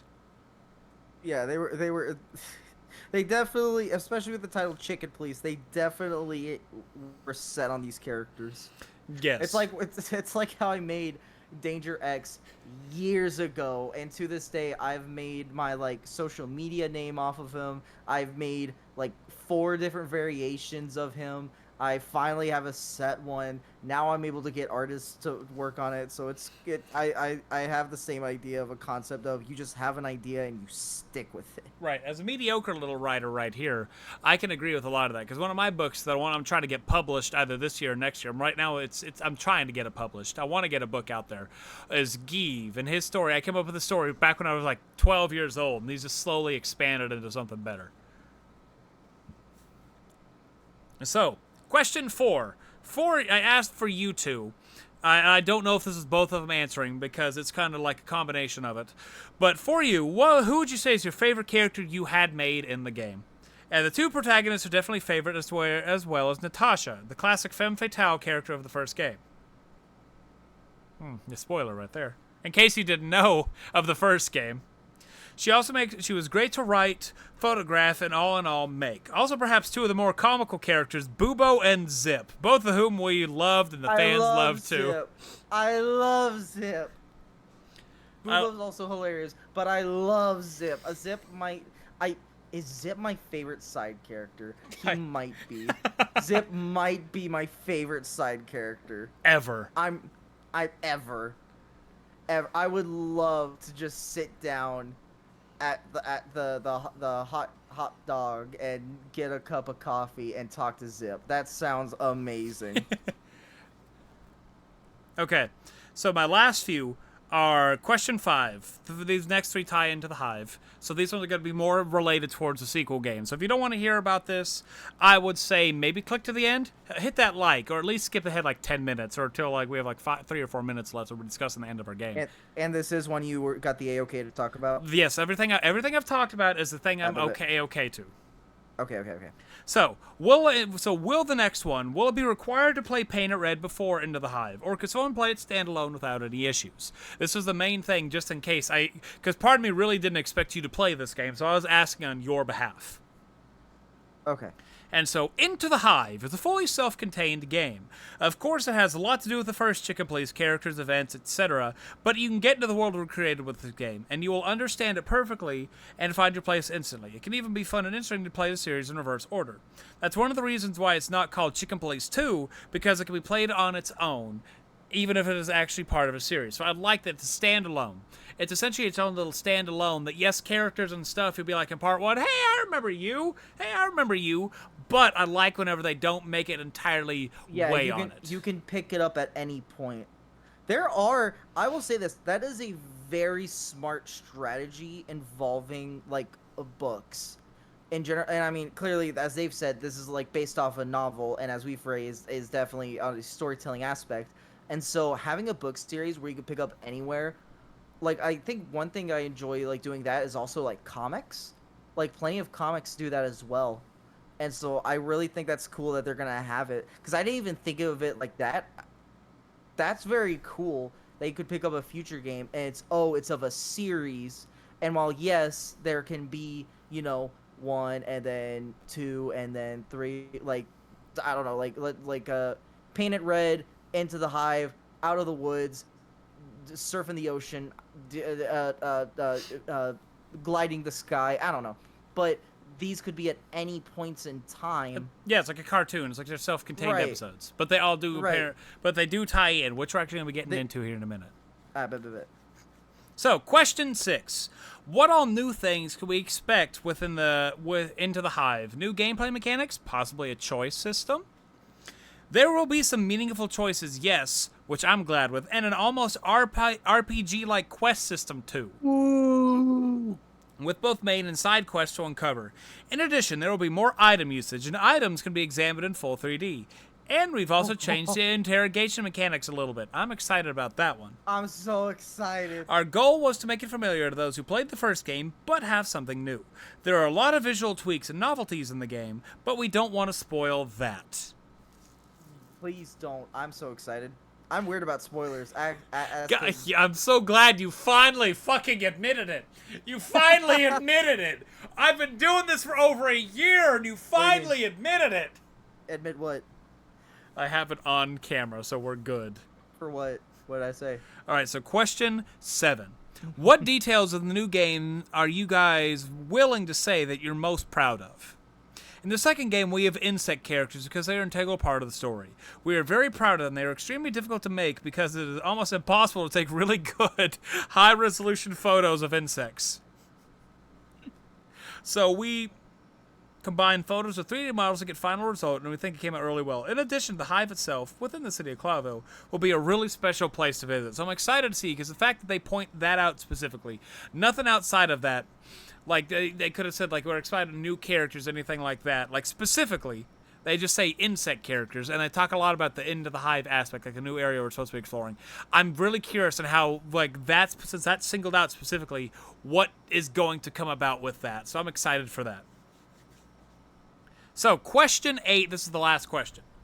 Sometimes games have an entire story planned out from the beginning and will leave hints and such leading into future installments. Is there a plan for more after Into the Hive, or should we expect it to be more akin to a Sherlock Holmes series where as long as there's a story to tell, you can keep telling? This was probably one, I want to say, out of the questions I asked, I want to say probably the most important one that I wanted answered. I'm glad this one got answered. Because, like I said, there's a lot of games out there that could literally be one, like they have the Mass Effect, Halo, Dead Space, maybe Dead Space. I want to say Dead Space originally had a trilogy planned. Like some of these games, Resident Evil, some of these games had a plan for 1, 2, and 3, and they didn't care good, bad, otherwise. They had everything set up and like prior. I like whenever games do that. I like whenever everything does that, and you can look back and see it. So, the Chicken Police has a pre-written trilogy plan, but in fact, there are 2 other episodes in the pipeline after that. I'd say we'll do it as long as there's a story to tell, but we don't want to overstay our welcome. Sometimes something is good because it ends. For now, we don't want to speculate if there will be a Chicken Police 3 after Into the Hive, but if there is, we do have a story to tell. Yes! I love that. I am so excited. And I love the way they phrased it and have explained it. I'm so excited, bro. Can you believe? Can you believe what? that What? that you like a few months back were like, this is gonna be a stupid game? It's gonna be a stupid game. This is such a dumb game. Chicken Police, never heard of it. Painted Red, probably stupid. I'll never play it. And here you are. I'm excited for a sequel. God, can you believe this is the great beauty about video games?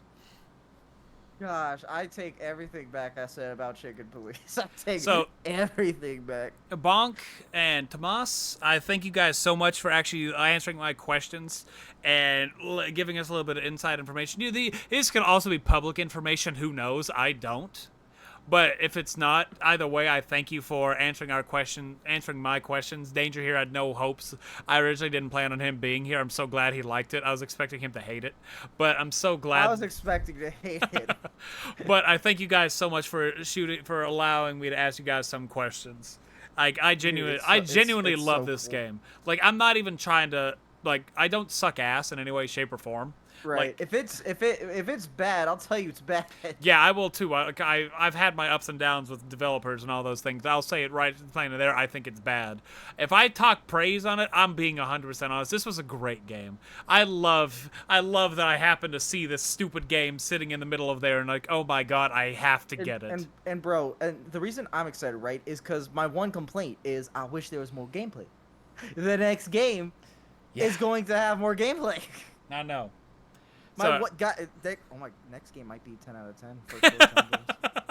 Man, could you believe if Chicken Please is our first 10 out of 10 on the channel? To be fair, we are categorizing it. No, it's gonna be our first 10 out of 10. I am categorizing it. But no, like, I genuinely love this game. A lot of depth went into it, and I really love it. So, Handyman Games, The Wild Gentleman. It's mostly The Wild Gentleman. Handyman Games just published it. The Wild Gentleman created. I love your game. I am so glad you guys made this game, and I cannot wait to see what you guys have in store next with Into the Hive and future installments. Which, God, I hope they come into fruition. I hope they come into fruition. Dude, imagine, like in the future, we look back to this. It's like, man, I hope they make more, and then, like, they make, like, 10 games. I hope they at least get the trilogy done. Trilogy. I hope definitely, and I feel like it could. And I hope this video reaches out to people and they try it themselves. Man, I hope this is our thing, our gateway. How funny would that be? This is our gateway for both, like, climbing and also promoting. And then who knows? That'd make it more fun to try out different indie games. Yeah, I know. To help promote indie games. So, yeah, that right there, I appreciate this game so much. It's a 9 out of 10. I had a blast playing through it. I laughed too many times. I so badly want to go complete all the, like, trophies. I know. I'm so weird now. I'm looking at all these platinum trophies. Like, I want to beat this one. I want to get platinum trophies now. I don't know what happened. I think I've just been away from games for too long. But now I want this platinum trophy too. So that right there is all we got for this episode. So Bonk and Tomas, I'm going to send you guys a link to this. I hope you guys enjoyed our game. I hope we didn't piss you off too much by saying anything good and or bad about this game. I really hope you enjoyed this. We love this game. So I have nothing else. James, you want to tell us what our next game is going to be? Let me voice woo-hoo. Yes, the only request Danger has. My only request is let me voice woohoo. No, let me voice anyone, please. It's not woohoo, it's hoo-ho. I will pay y'all. I'll buy y'all coffee, please. I'll buy you a cheap $2 coffee. I'll buy you a $2 coffee. But sir, we only drink $4 coffee. No. All right, next game. I'm excited. I'm so excited. I'm so excited. I'm so excited for next game. I hope this game doesn't disappoint me. I am so excited because I finally get to pick a game and actually get to play it, and actually I'm gonna stream it because I didn't stream Chicken Please because I was worried. I didn't know if it was gonna have, because I knew it had a bunch of humor. I didn't know if it was gonna have too much adult humor, which it kind of led it to. It's not too much for my channel, but I just didn't want to stream it. So back, and I'm gonna be playing this game, Sonic Frontiers. When the whole world. I fucking love the OSTs, bro. I'm so excited for this game. I'm so excited. Sonic Frontiers is our next game coming up, and I'm going to be... this video's coming out in like 2 days, right? Tomorrow. Tomorrow? Oh, gosh. Yeah, I'm gonna be streaming it. I'm so excited. When I get off work tomorrow, this is tomorrow. So when I get off work today, I'm gonna be streaming it tonight. Highly doubt anyone's gonna be watching this and then going there that fast, but... that's my plan. Wait, tonight or tomorrow tonight? Tomorrow tonight. I'm speaking in future tense because this video is coming out tomorrow. Okay, I didn't know if you were planning on streaming tonight or tomorrow tonight. Or no, I got work tomorrow. Oh, man, today, I don't. I do. I got work tomorrow, but not the day after this. So I'm going to stream tomorrow or today if you're watching this video. Anyway, so yeah, he'll be over there. Danger Extreme. Go check out a link below. I've already played an hour and a half of this game. Danger, I'm going to tell you right now. Fucking Sonic 06 is all I'm saying. So you better not get your hopes too high, because that's all I'm seeing right now. Is every time I play, it's like, oh my god, it's just Sonic 06. And then the music plays, and it gets even worse. Sonic, I'm so excited. I'm so excited to play the game. It looks good. I'll tell you this right now. It looks aesthetically pleasing. It looks good. And also, all the DLC is free. So I'm super excited about that. I think that alone having a fun game than having more stuff for them to be excited about. And also, dude, later this year, oh my gosh, Sonic Generations X Shadow. I'm so excited for that Oh, too. man, more Sonic. Wow. More Sonic. I'm not gonna do that to you. We're not gonna Oh, play that please, just thank yet. God. I'm not Thank gonna do that to you. God. I'm not. Listen, I'm already making you play Sonic Frontiers. I know how I feel about Sonic games. I didn't. Here's the thing. 2D Sonics are fine, but I didn't think this was gonna be so bad. But the moment I legitimately mean the moment I hit the world, my brain was like, "This is just Sonic 06." And then the fucking music played, and it's like PTSD. I can see all the glitches, the throwing, the running, the platforming, the zooming. No, what he means great. Oh my God! I was I'm so literally. excited.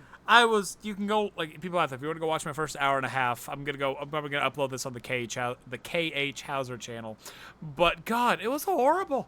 It was so horrible. I was literally like, oh my God, this is just 06. But newer.